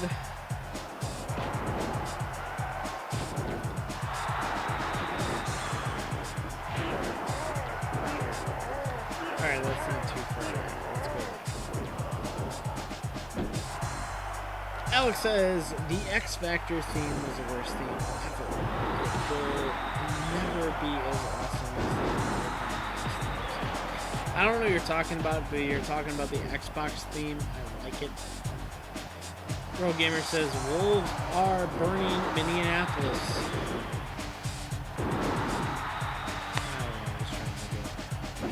Alex says, I have a flannel on the 5:00 clock shadow. It's true. It's true. It's damn true. It says, I want to try also do the F5. I've done the F5 to multiple of my friends when I was a kid. Put them up on my shoulder, slammed them around, fucking dropped them. One of my friends was a big fucking heifer. Also plowed him to the fucking canvas.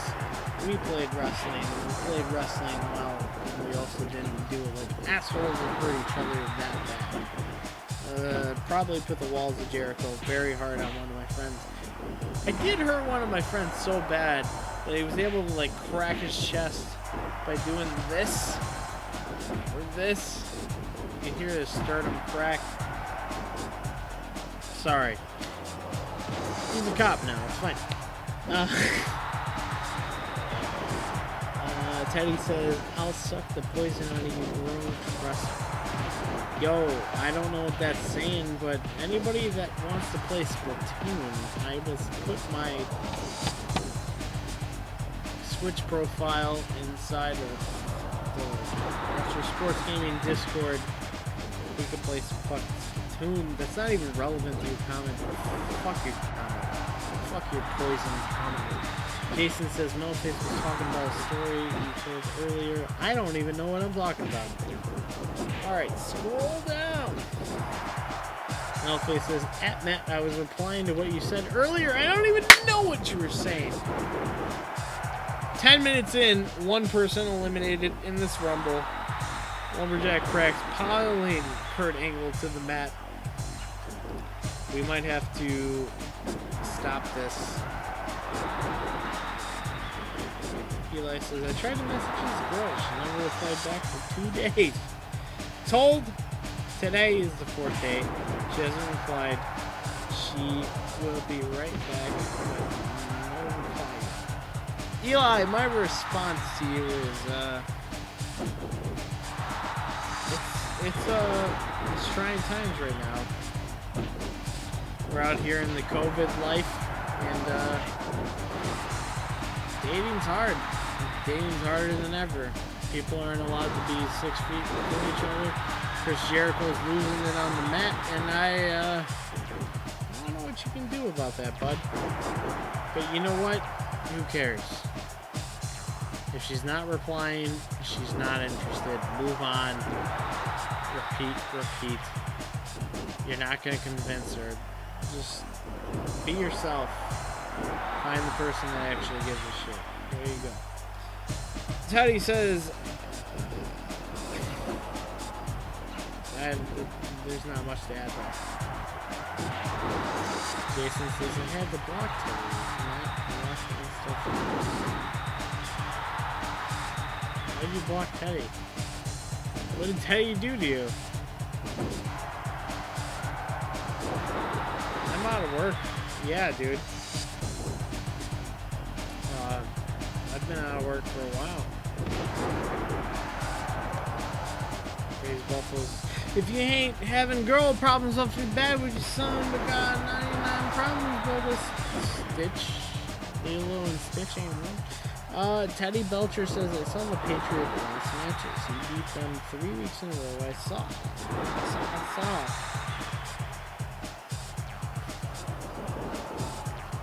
Holy shit, you don't even talk a lot.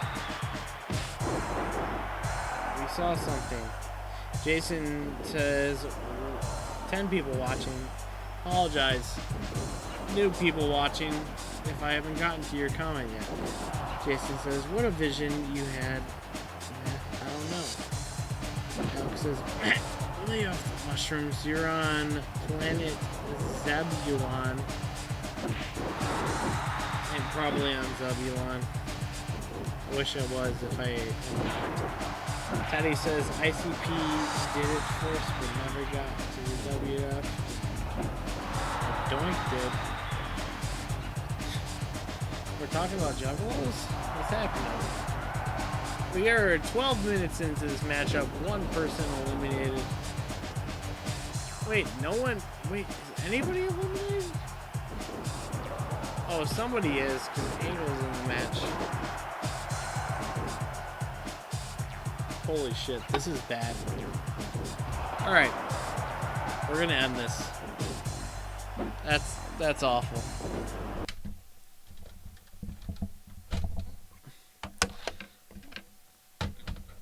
Apologize if you were interested in that. It's over. I'm gonna run another tournament, and then we'll call it on WCW. So I'll play the first match, and then it's whatever after that.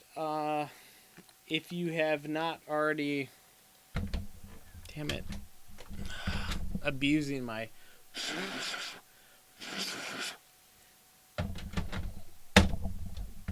64 right now.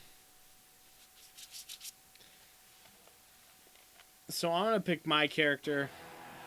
Then we have 7 characters after that. If any of you say a character that's in this game's name, I will add you to the tournament.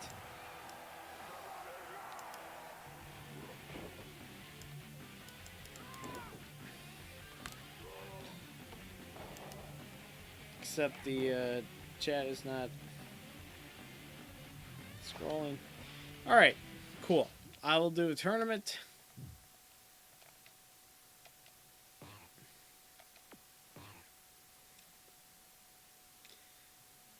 All right, we got Crazy Buffalo as Rey Mysterio.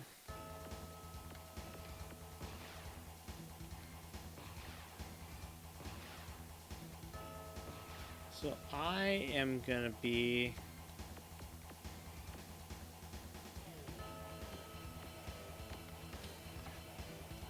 welcome back to the Retro Sports Gamer channel.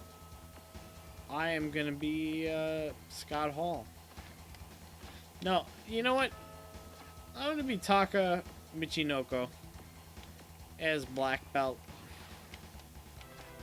just to mix things up. And we got Rey Mysterio Jr. as Crazy Buffalo in his Spider-Man theme. Eli the Wolf is Chris Benoit.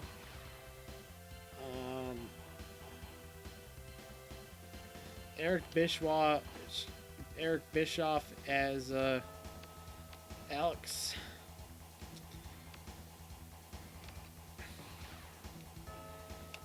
We got room for 4 more wrestlers. Luchador, says Jason Graves. And if there's not a person that's just called Luchador, I'm going to pick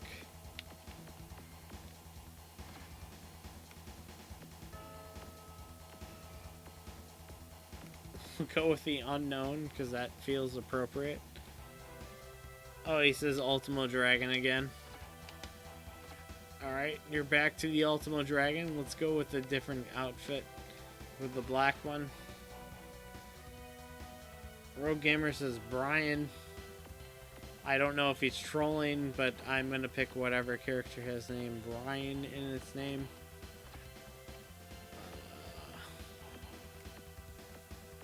No Brian's in the game.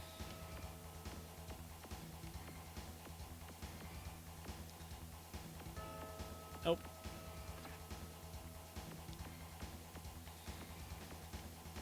Confirm, no Brian.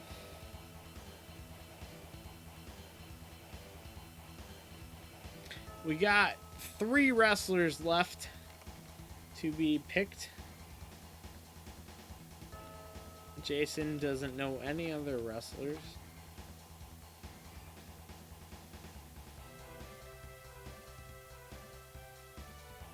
Puchish? What?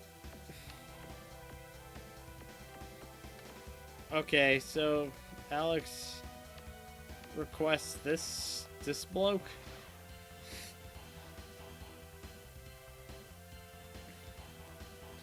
Who's Wally? Is that a guy?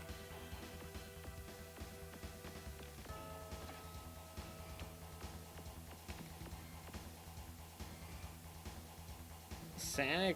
That's not in the game. Ask Brian for RSG. Booker T is not in the game. Stevie Ray is also not in the game. Is there another Steve? We're gonna do William Regal. I think his name is Steve. Yeah, Stevie Ray is gonna be William Regal as Iceberg. And the last wrestler is going to go to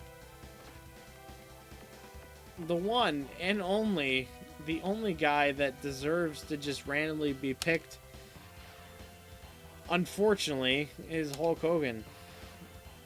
Jason Graves said Lex Luger, so we're going to go back and we're going to pick Lex Luger instead of Hulk Hogan.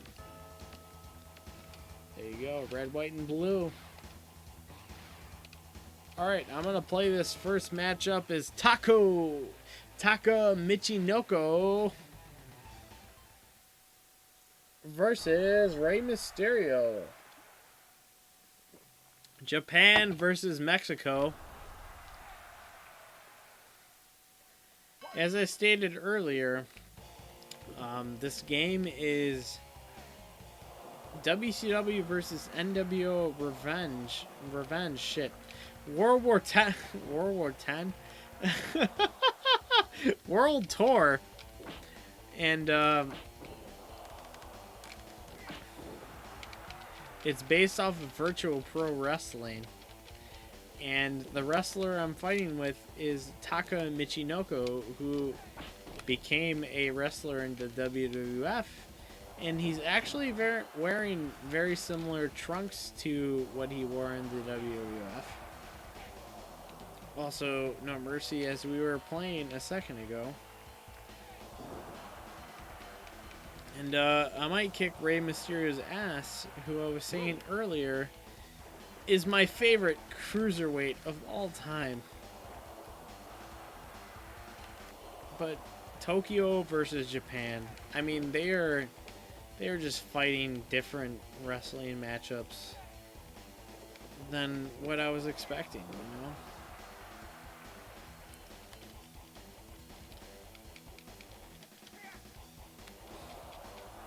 Taco with the reverse. Not enough to even get a one fall.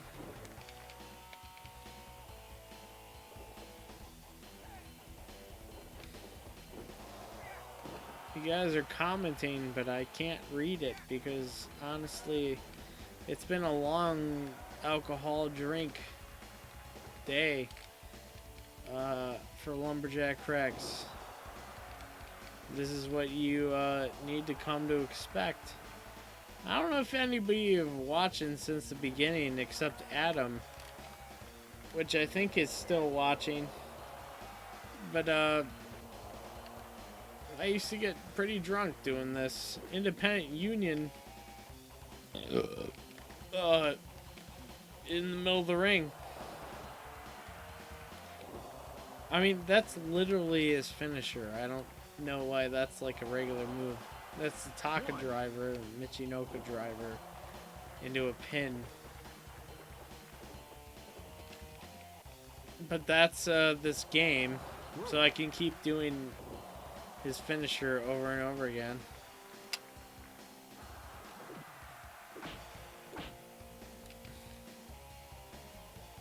Oh, fucking slammed him for another Taka driver.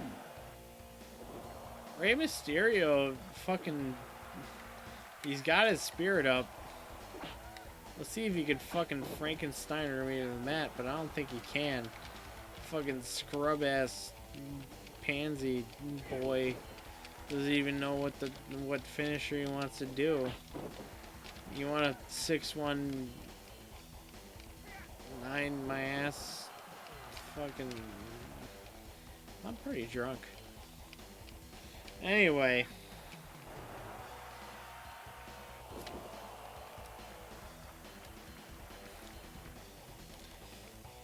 So the people that are in the chat now, I'll ask you this question because on the Discord, I don't really get any responses.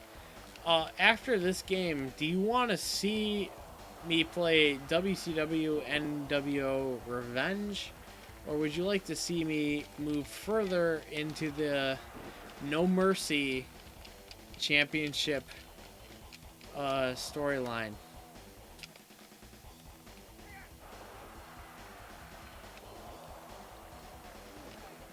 Please tell me. There's also been a lot of chatting that I have not been reading. If you've chatted and you haven't been here before, I apologize if I have not come into the chats. I will eventually read the chats. I just want to get through this. I also really need to pee, and I think I can beat Rey Mysterio. It's Taco Michinoku!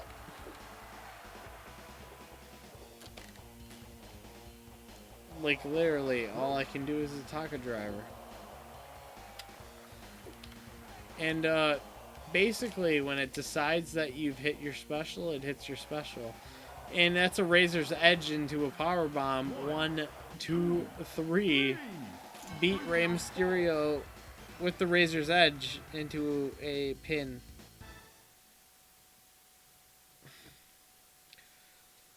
Alright, Black Belt wins. We're moving on to the next matchup, which is Eli the Wolf versus I think Alex is Eric Bischoff, so I'm gonna up and go pee, and I'll be right back.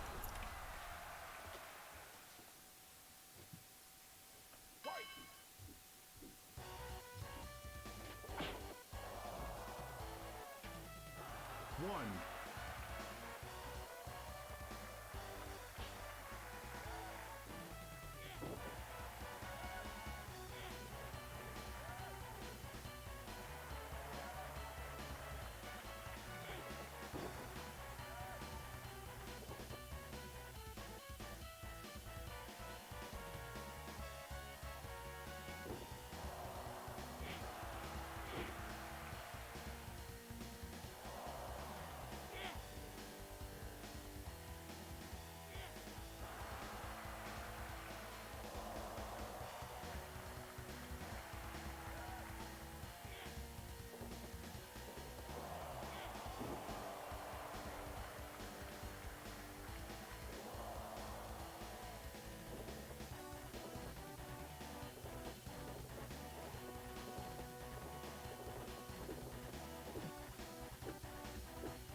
And we're fucking in the matchup right now. Eric Bischoff versus Chris Benoit.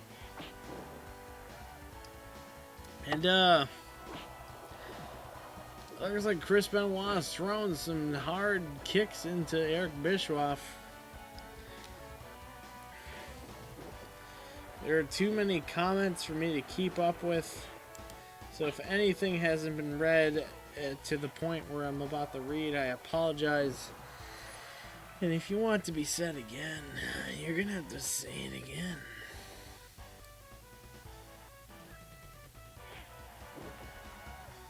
Alex says you're goddamn right. Eric Bischoff had those uber deadly karate moves. Easy, baby. Eli says Carmen Sandiego. Jason says radio. Teddy Belcher says, where is the world? Is Halloween Havoc this year? I don't think so. We're playing the wrong game to play Halloween Havoc. Alex says, they're getting busy in the corner for a few seconds there. Hola, Rogue. Eric was the worst wrestler. 99% of the fans skip Eric's matchups. He edits his match out. Alex says, Teddy Belcher, you're just jealous of his swag. Eli says, Matt, you need to watch SpongeBob on your N64. What the fuck does that mean?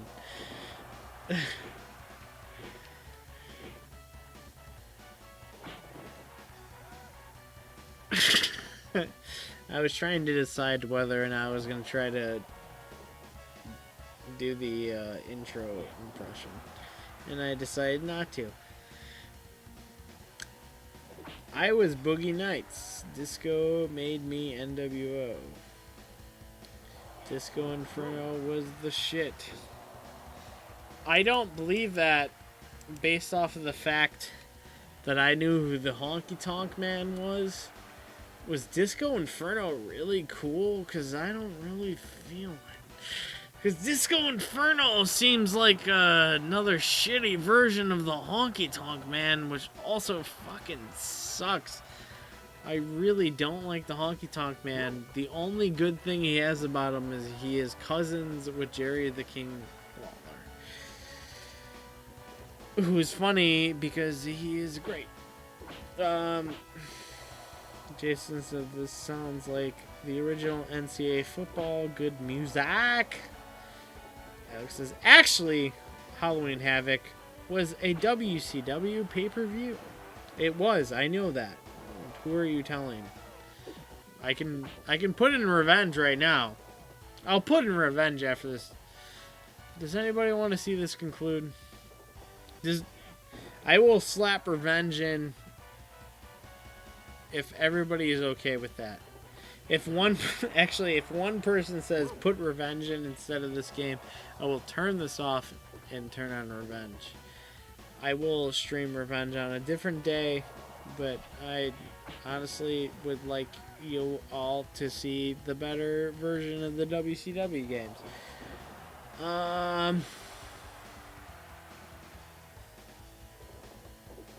Eli says, like you can actually now watch it on your N64.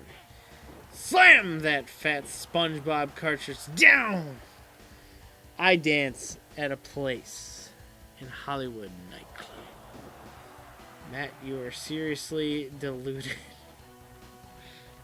What? How am I deluded? I'm not even wearing pants. I just threw my pants at my girlfriend a second ago. Alex says Honky Tonk Man and Disco Inferno were both legends. They fucking suck. I hate them both. I don't know what Disco Inferno even did, but Honky Tonk Man is one of the most annoying wrestlers I've come across. I'm the best Intercontinental Champ, and I'm gonna find the best Intercontinental Champ to be the manager of, and oh my god, he does that for so long. Chooses Jesse James. Jesse James rejects him. Chooses Billy Gunn. Billy Gunn rejects him. And then suddenly, a Raw later, Jesse James is his guy. I want to see Bischoff pull this matchup up. And he didn't. And Benoit is the victor.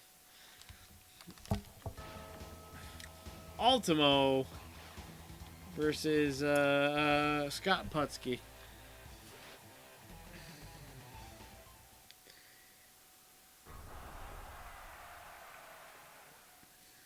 Inferno wrestled alright. Repo Man was the best, though. I want to see... Levi's don't be washed now. Alex says, it's okay to be wrong, Matt. Just your own complete ignorance. Live the dream. Sheer will, baby! Look, I will accept the fact that there's an idea that at some point the Honky Tonk Man was interesting. From December 1996, where I started watching wrestling again. The Honky Tonk Man was fucking annoying. Not in his prime, not interesting, not good. Just a fucking terrible Elvis impersonator. There's the cousins of Jerry the King Lawler, who is legitimately good. Can throw the best punch in the world. Like, that guy could punch anything and make it seem like he's actually punching it. He is so good. The only person that's as good as him is his son, God rest his soul, Brian Christopher, Grandmaster Sexy. Brian Christopher. So good. They can punch tomorrow. You know, like, so good. My point is, I should read the comments. Alex says Scott Putski, haha. Michu Shora Mitsuwa is who he actually is. Did he actually have life beyond the WWF? Because, like, the where I'm watching, you have Brian Christopher, and he with Jerry the King Lawler denying that his son. He wrestled with Scott Putski and Ivan Putski at SummerSlam in a tag team matchup, and it was just like it seemed like Scott Putski seems like the perfect dude to be an awesome wrestler if it were 10 years ago. But because we're moving into this era, we're in 1997, we're moving into this era beyond the NWO. NWO fucking hit it hard, you know, and it's just like, it's changing wrestling. You have Scott Putski, who's this fucking perfectly chiseled dude, not living up to it.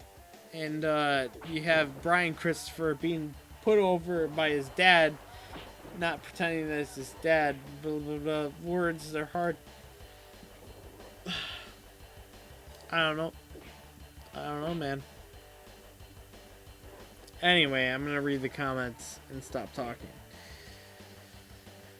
Jason says, yeah, Lawler and Christopher could wrestle. Lawler and Christopher could wrestle. They could. They, like, Brian Christopher, good wrestler. Jerry Lawler, before I saw Brian Christopher wrestle, the one thing he was very good at was telling a story in his match. He was very charismatic, always saying stuff, always loud enough for the camera to hear, throwing the, like, perfect punch where he threw it out, and it's like, damn, that guy fucking hit him hard, pulled it back, everything good. I'm sure it didn't hurt as bad as it looked. And fantastic. Jerry Lawler could carry a matchup because he was there. Most of what I saw was him with Goldust. Great job. Then his son came out doing the same things, also being like, I'm too sexy, don't worry about me, I'm so great, so sexy, blah blah blah. Like, also awesome. He's doing awesome. I could see how he didn't move into being a top guy. He turned into a light heavyweight guy that didn't really move very much beyond too cool, because it was just, you know, wrestling had moved beyond that. Steve Austin turned it into this realistic boss versus working man, like, idea. Like, I'm gonna fucking kick your ass, and I don't give a shit what you think, blah, blah, blah. Everyone wants to get behind that guy. And The Rock's just like, I'm the best fucking guy ever. And, like, yeah, he was the best fucking guy ever, because The Rock, yeah, he makes himself look great. Anyway, I don't know what the fuck I'm saying. I'm like a few comments back. Buffalo says, why does everybody just hate whack? Scott Putski, haha. Oh wait, I'm still behind. I worked at a janitorial service in Louisville with the 3rd Moondog, CWA. So Jason Graves. And he continues to say, Christopher was a bright flame. Eli says, I was looking at the concept art for the SpongeBob PS1 game, and there is one with SpongeBob and Sandy and Patrick in some sort of I believe it. People can create whatever art they want, you know. Art is art. Alex says Jerry Lawler is a phenomenal artist. His drawings and paintings are amazing. I don't know what you're talking about, but Alex, if you can show me an example and send it to the SNES Open group, I would greatly appreciate that. Alex continues to say, "Hey, Roger Ebert." Actually, I'll read this as Macho Man. On the cream. Hey, Roger Ebert. We get it. You like Brian Lawler. Oh, yeah. You don't know who Jerry Lawler is? Oh.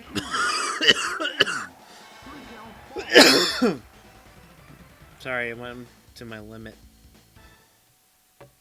But your champion won.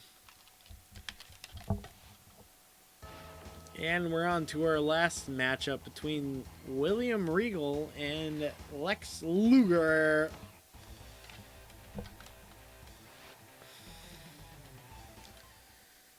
Ugh, that legitimately hurt trying to do that Macho Man thing. Like, I don't know how Macho Man did that as much as he did. And Alex, I don't know how you can keep up doing it as much as you do on the SNES Opens we've been doing on Monday. I don't know what's going on this Monday. Honestly, after the last one, I can't honestly say whether or not my brother's trying to do another one. But if he doesn't have anything planned, we're doing it again. So, whatever.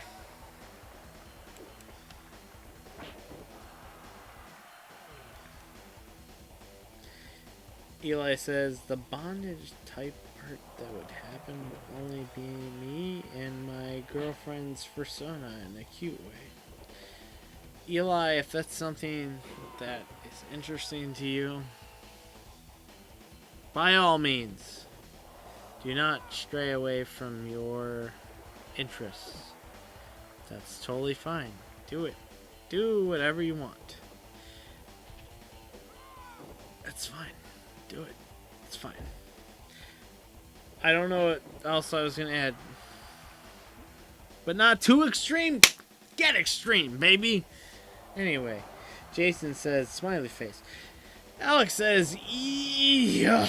Just Google Jerry Lawler art and you'll see a shitload of stuff he's drawn over the years. Dude, listening to the guy talk, I can't imagine what he is actually drawn. Like, he is so hilarious, at times out of touch, and playing his heel announcer character so well that I just can't even fathom what he would draw. Like, thinking about what the worst Beatle has drawn as a human. Ringo Starr drawing this shitty fucking MS Paint art and selling it for thousands of dollars. And then you have Jerry Lawler. Like, what is Jerry Lawler drawing? Is he sitting at the table with Vince and JR just doodling some obscene puppies? Because, like, before I went to re-watch the WWF, that's my most notable thing with Jerry Lawler. It's puppies. Puppies, puppies, puppies. And that doesn't hold up today. But what is his art about? What is it about? I see a lot of things being said. So I'm going to go back to the chat instead of ranting and raving while we have Lex Luger with... who's that? I don't even know who just got slammed out of the ring. Looks basic as fuck. Anyway.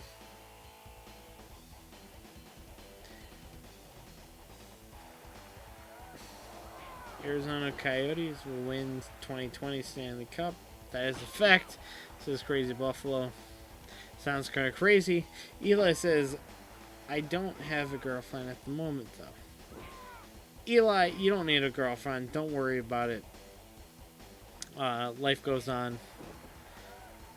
College is crazy. Nothing happens during college. Life is crazy. You just need to put yourself in situations where people around you like the same things that you do. And that's how you find somebody that you should be interested in. And that's relationship advice from drunk ass Lumberjack Craig. Crazy Buffalo says, so Eli thinks about BCL. Leave him alone, never mind. Alex says, Lawler's best work is, I can't read that, versions of wrestlers. He has done them since the late 60s. In fact, how he has gotten discovered in Memphis, he wrote a piece of Lance Russell, rest is history. Eli says, the most I could get is a drawing of me as my persona and Crystal, as I have her. Never mind.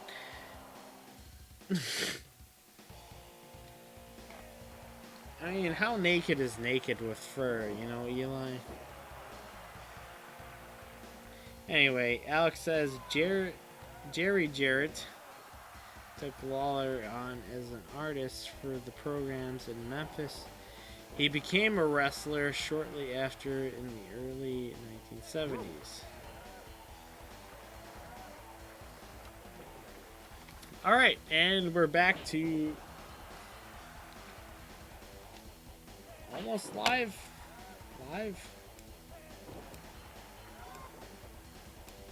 Alright, we're back to live. And we're sitting here watching Lex Luger fight. Honestly, oh, I think that's William Regal. Fuck, I'm drunk. I really want this tournament to end.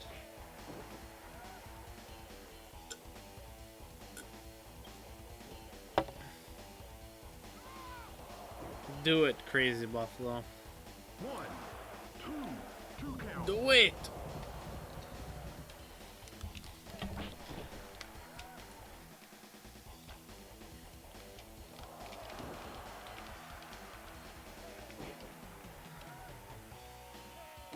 I'm trying to take control in this matchup.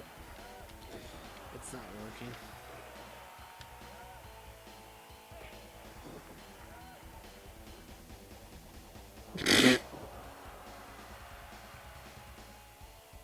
I don't know about that one, Alex. Met some people down in Peoria. I don't think they were that backwoods.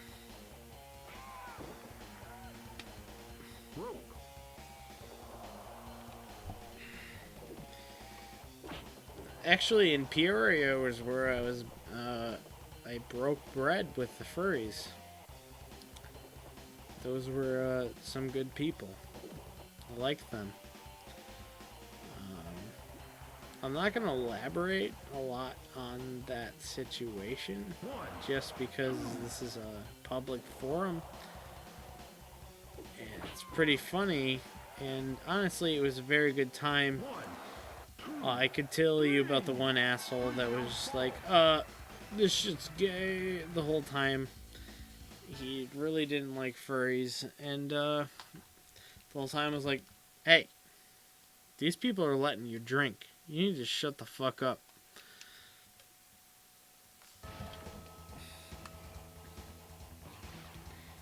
We have Taka Michinoko versus Chris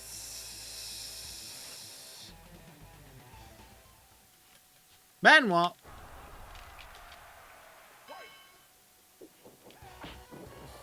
Good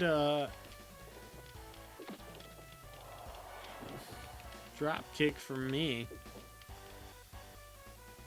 the funny thing about the game design of this game is, like, why would you want to play a tournament if I had to watch all these matchups? It doesn't even give you a choice to not watch them. So, like, it's fine for me because I'm streaming.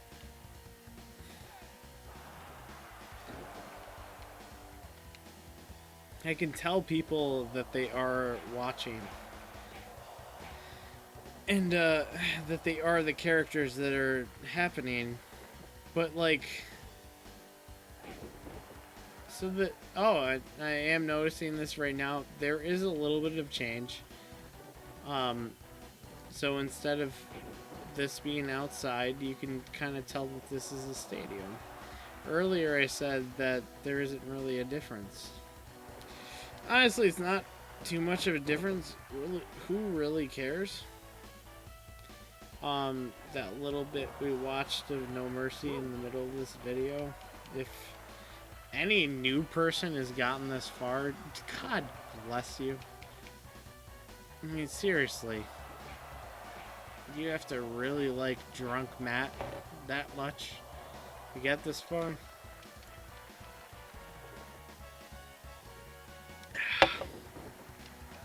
I really can't imagine a day where that's the thing. But the people that are watching because they enjoy watching me, seriously, thank you. Thank you for watching and not being an asshole. It's amazing. Because, I mean, really, there's not much difference between watching and being an asshole. I don't know what I'm saying. Anyway, I'm Taka Michinoko, and I'm about to fucking beat Chris Benoit's ass because fuck that guy. As I got Tombstone Pile Drive as like a standard move.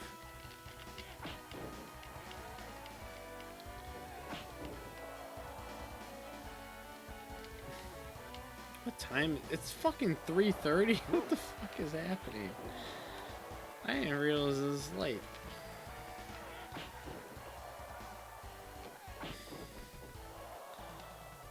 Well, that's what happens when you finally get to go outside for the first time.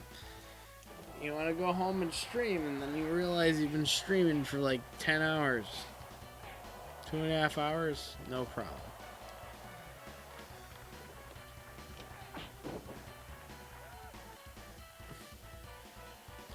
Get up. You're already in pain. Just fucking go to sleep.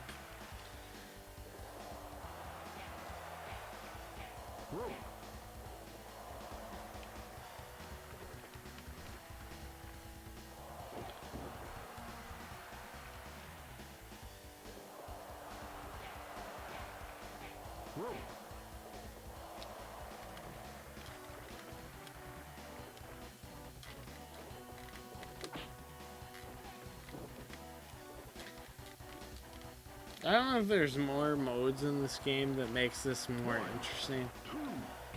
Fuck you.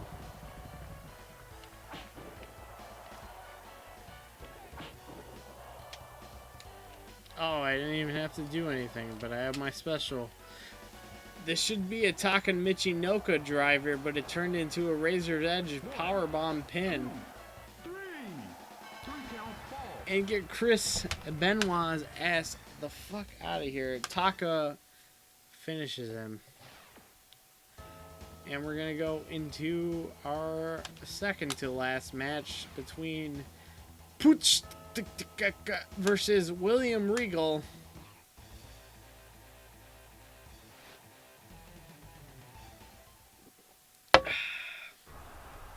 Alright. I don't know what's happening.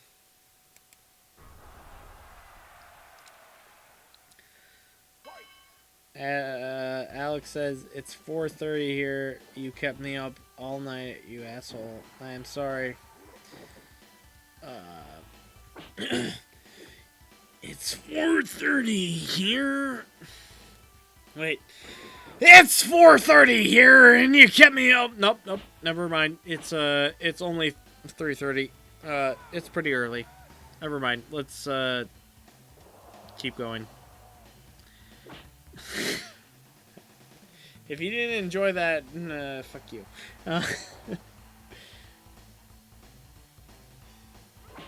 Metalface says, "At Matt, don't throw up in the sink this time." That's what happens when Alicia tells more than when she's supposed to when she's on the stream right here. Surprised she hasn't come down. She's came down a couple times over there, and she hasn't come over here. Eli says 420, blaze it.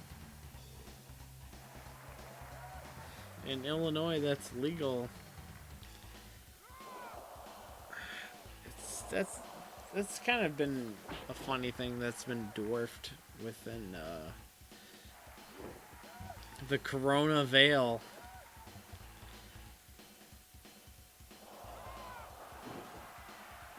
Alex says Central Time Zone for the win.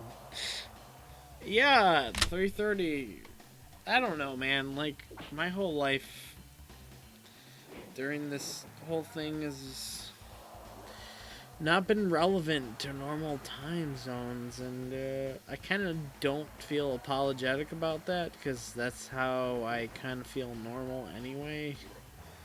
Like, I'm pretty sure I'm like a third shift kind of guy anyway.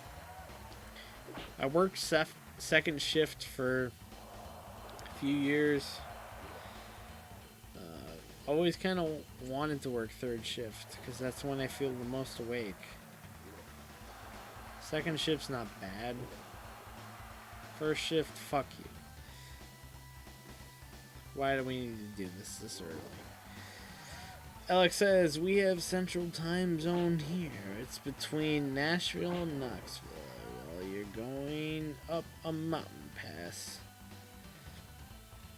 Are you serious? Because, like, what's relevant to me is, imagine this hand.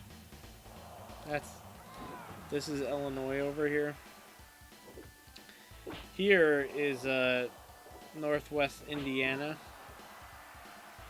And that's Central Time Zone. This is actual Central Time Zone, and then this is Northwest Indiana. Getting, this is Chicago, and everybody's working here. And they travel from here to there. That's why they're on our time zone. So why the hell down in Tennessee is Central Time Zone even working for you? Like, what the fuck is that?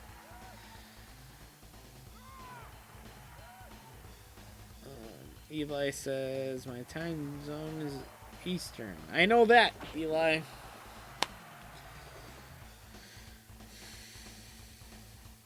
Eli says, Chicago is Pacific. We got a blocked. Is your hand supposed to be Michigan? Because that's my gig, bitch. Well, here is my line. This was Indiana. So I guess Michigan would have been over here. I don't even know where it was. Yeah, Michigan would have been over here. It's the opposite of what you expect. So, Illinois. Indiana. Michigan. Anyway. I hate myself. I appreciate you guys for watching. Fucking William Regal is dropping some kicks into... I don't remember who that is. I want this match to end, so stop streaming. I'm done talking. 2, 3. 3 count ball. Alex, so I haven't gotten confirmation. If I send you a message and ask you, hey, I'm going to be doing a wrestling stream this day and this day, or whatever, You cool with that? Can we do that shit? William Regal versus Taka Michinoku in the finals. I am Taka. And William Regal is... I don't remember who. If you're still watching, tell me that you are William Regal.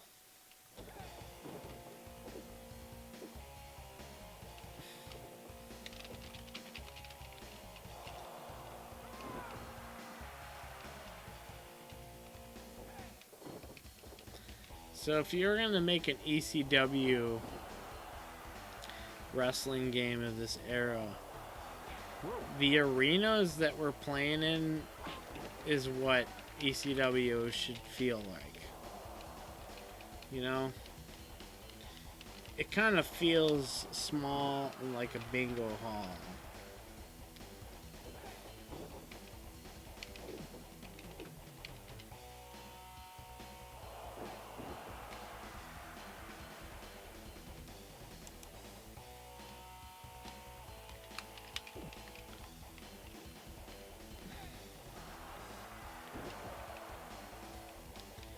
There's been stuff that's been said that I already can't keep up with. You know, you guys are fucking great keeping up with chat. 3.5 messages per minute. It's fucking fantastic. I am so sorry I can't even keep up with that. Fucking steady pile driver.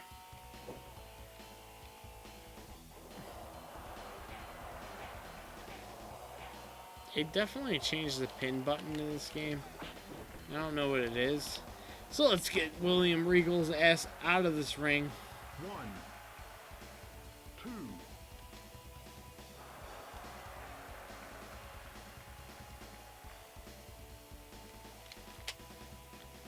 Fucking dead. Whoa. Get up.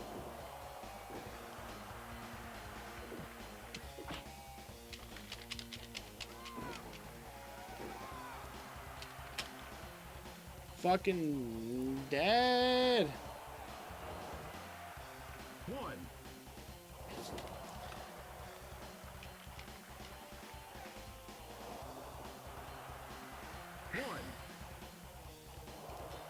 The thing I don't understand about playing this game is like there's clear tells that happen in later games when they're about to be done, and I do a move that should fucking finish them. I realize I'm only in 3 minutes in this match, but like still, he's holding his neck. I've done 3 moves on his neck with pin moves. The game should be over it. With my finisher, fucking, he just reversed my fucking spinning heel kick to the back of his head. Eat my ass, fall on the floor. I'm Taka Michinoku. 2.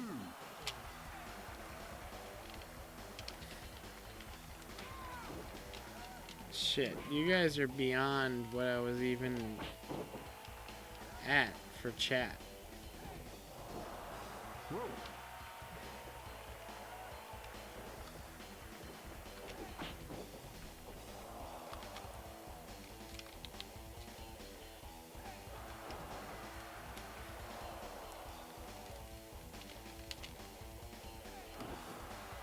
1, 2, 3. 3 count. All right. I won that matchup. Now that's the end of WCW nWo World Tour. Honestly, I don't think I want to play any more of this right now. I won it as Taka Michinoku as black belt.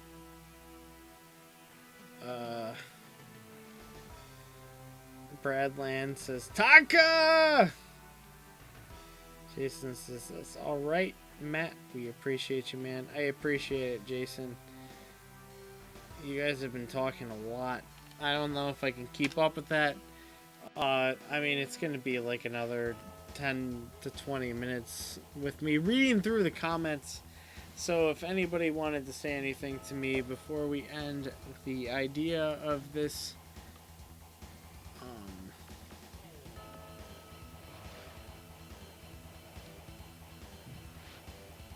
I'm going to say that I can run. So we're going to move from this game to Revenge in a computer versus computer matchup to end it. Because why not? We already went to No Mercy for no reason. Let's go to the other WCW game for no reason. And have one more final matchup without any more alcohol in my glass.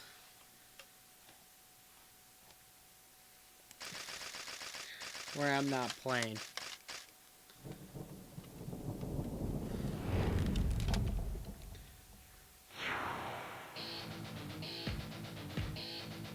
And just because you stuck around for so long,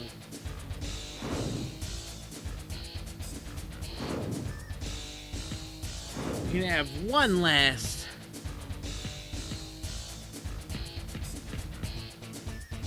and I think the only appropriate decision here is to have the Hulkster Hulk Hogan fight Sting.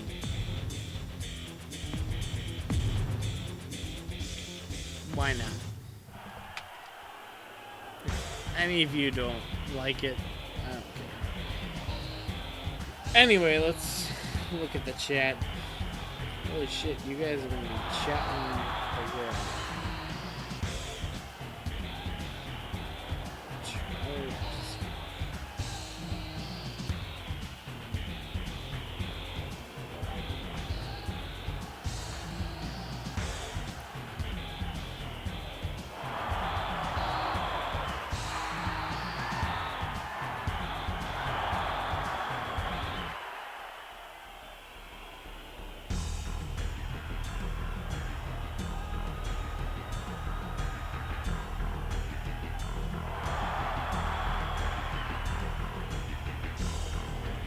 Anyway, I can't find anything to read out loud that isn't self-indulgent. So let's get the Hulkster versus Sting.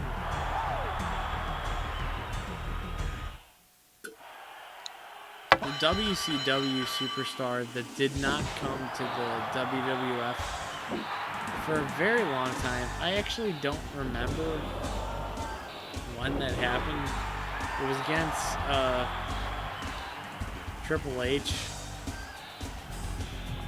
And I mean, I don't even know if it was weighed properly, because it's like, from this perspective, it's like, who is better, WCW or WWF? Let's talk about the guy that isn't even in the league anymore. And I wish Sting would have came sooner. He went to TNA. Didn't watch TNA, so I can't tell you anything about that.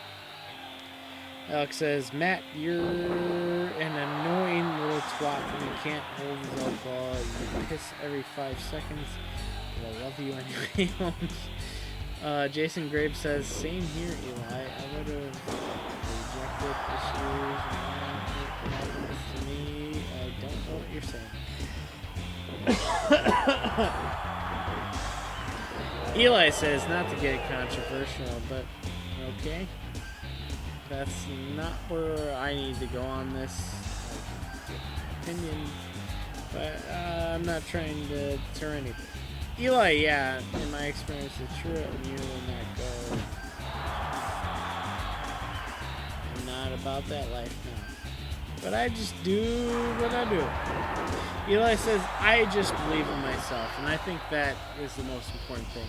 Believe in yourself, believe in what makes you happy, and don't get caught up on the concerns outside. But Sting is working the Hulkster. Right? Honestly, why do people like Hulk Hogan as much as they do? Like, everything I've seen from Hulk Hogan is he's kind of boring. Their wrestling wasn't interesting when he was good. Somebody needs to tell me a matchup and a time and a place that I could watch on the WWE network that can tell me why Hulk Hogan deserves to be great. Because honestly, he is fucking boring, and I don't know why kids latch on to him.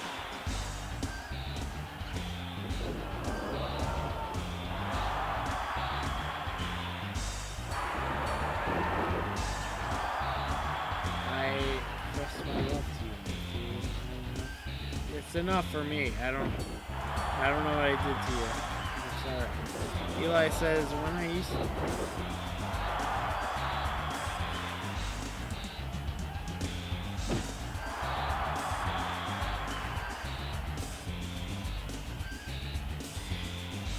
Eli, you're getting too hung up on stuff, man.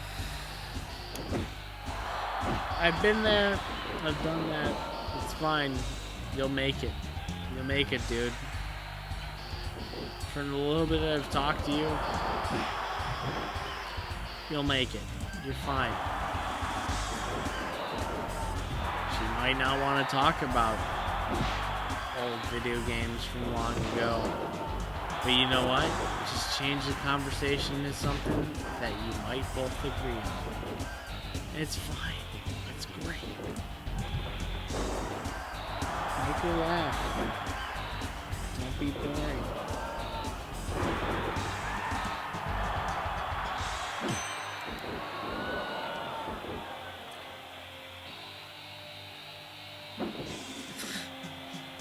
Man, you guys are getting on like a level that if I felt like I was more comfortable with just stating my opinion, I would go up there, but what the fuck, man?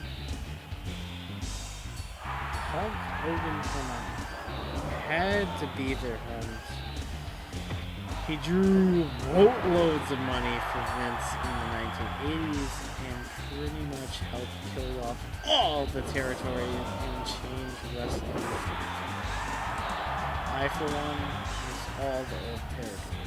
That I used to be Vince blew up into the mega leagues. You just gotta believe, Eli. I mean, that's the thing that I don't understand. Like, it seems like Hulk Hogan blew up into this thing that kids latched onto, and that's why people love it. When I imagine Hulk Hogan, I imagine a guy that is spouting off Ronald Reagan's, Nancy Reagan's beliefs and giving them out to the people. And from the sport that I like, that is wrestling, I don't see much that tells me that he deserves to be as great as he was. I mean, his fucking finisher is a leg drop. The greatest thing he ever did was fucking power slam Andre the Giant.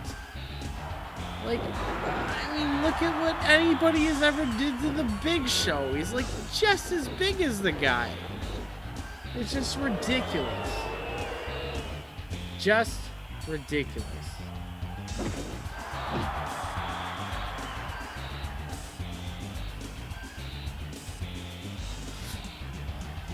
Oh, Eli, that sounds like an interesting statement, but you know, maybe he did, maybe he didn't.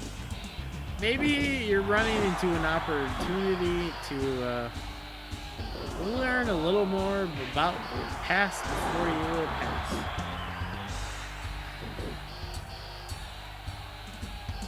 Your father is full of history that you don't even know you want to hear.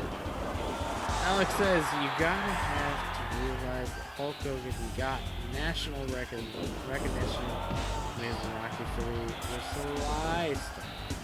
Vince used it as a star. The rest is history. I mean,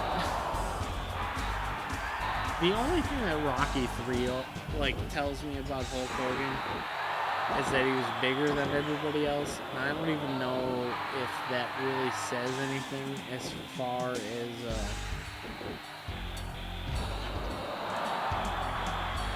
actual wrestling goes.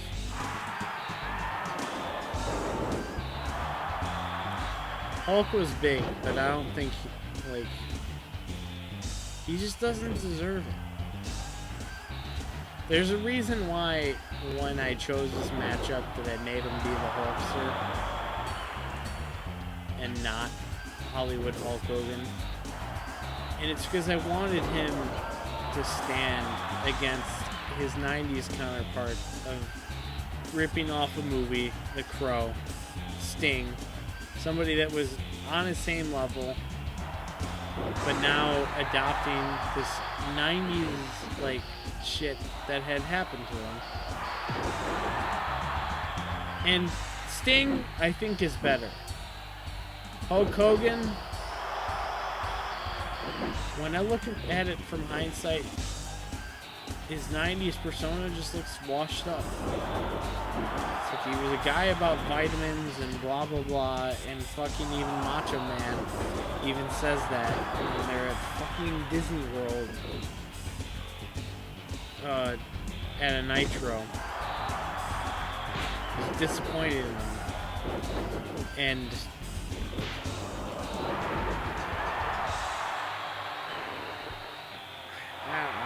I don't know where I'm going with this. I need more research with him when I'm talking about, but I don't think Hulk Hogan should be as great as he is. And I don't really understand why in the 80s people liked him as much as they did. I can look at Stone Cold, I can look at The Rock and tell you why they were great. And it's purely based on the fact that they can fucking work the mic, they can make anybody excited, and the things that Hulk Hogan was saying, I just don't think have the same impact.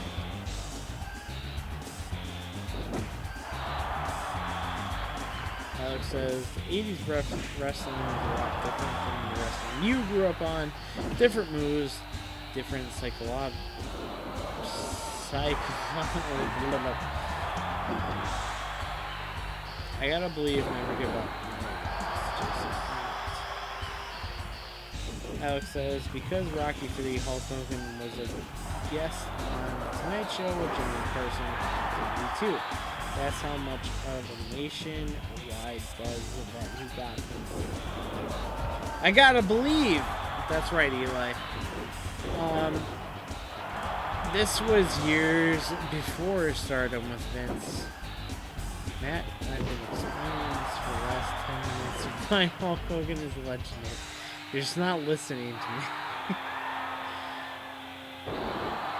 This is a great point. So, Alex, the next time I stream this game that we're watching, WCW versus nWo Revenge, I want to include you on that. And we can have this argument. I can ask you from my ignorant perspective, and we'll say your knowledgeable perspective. And the only other person I'd like to get on that is DPS, which I don't know if you know him, but I think you would like him if you don't already know him. But yeah, we can have a good, healthy discussion on why Hulk Hogan shouldn't be that great. But that's from my perspective.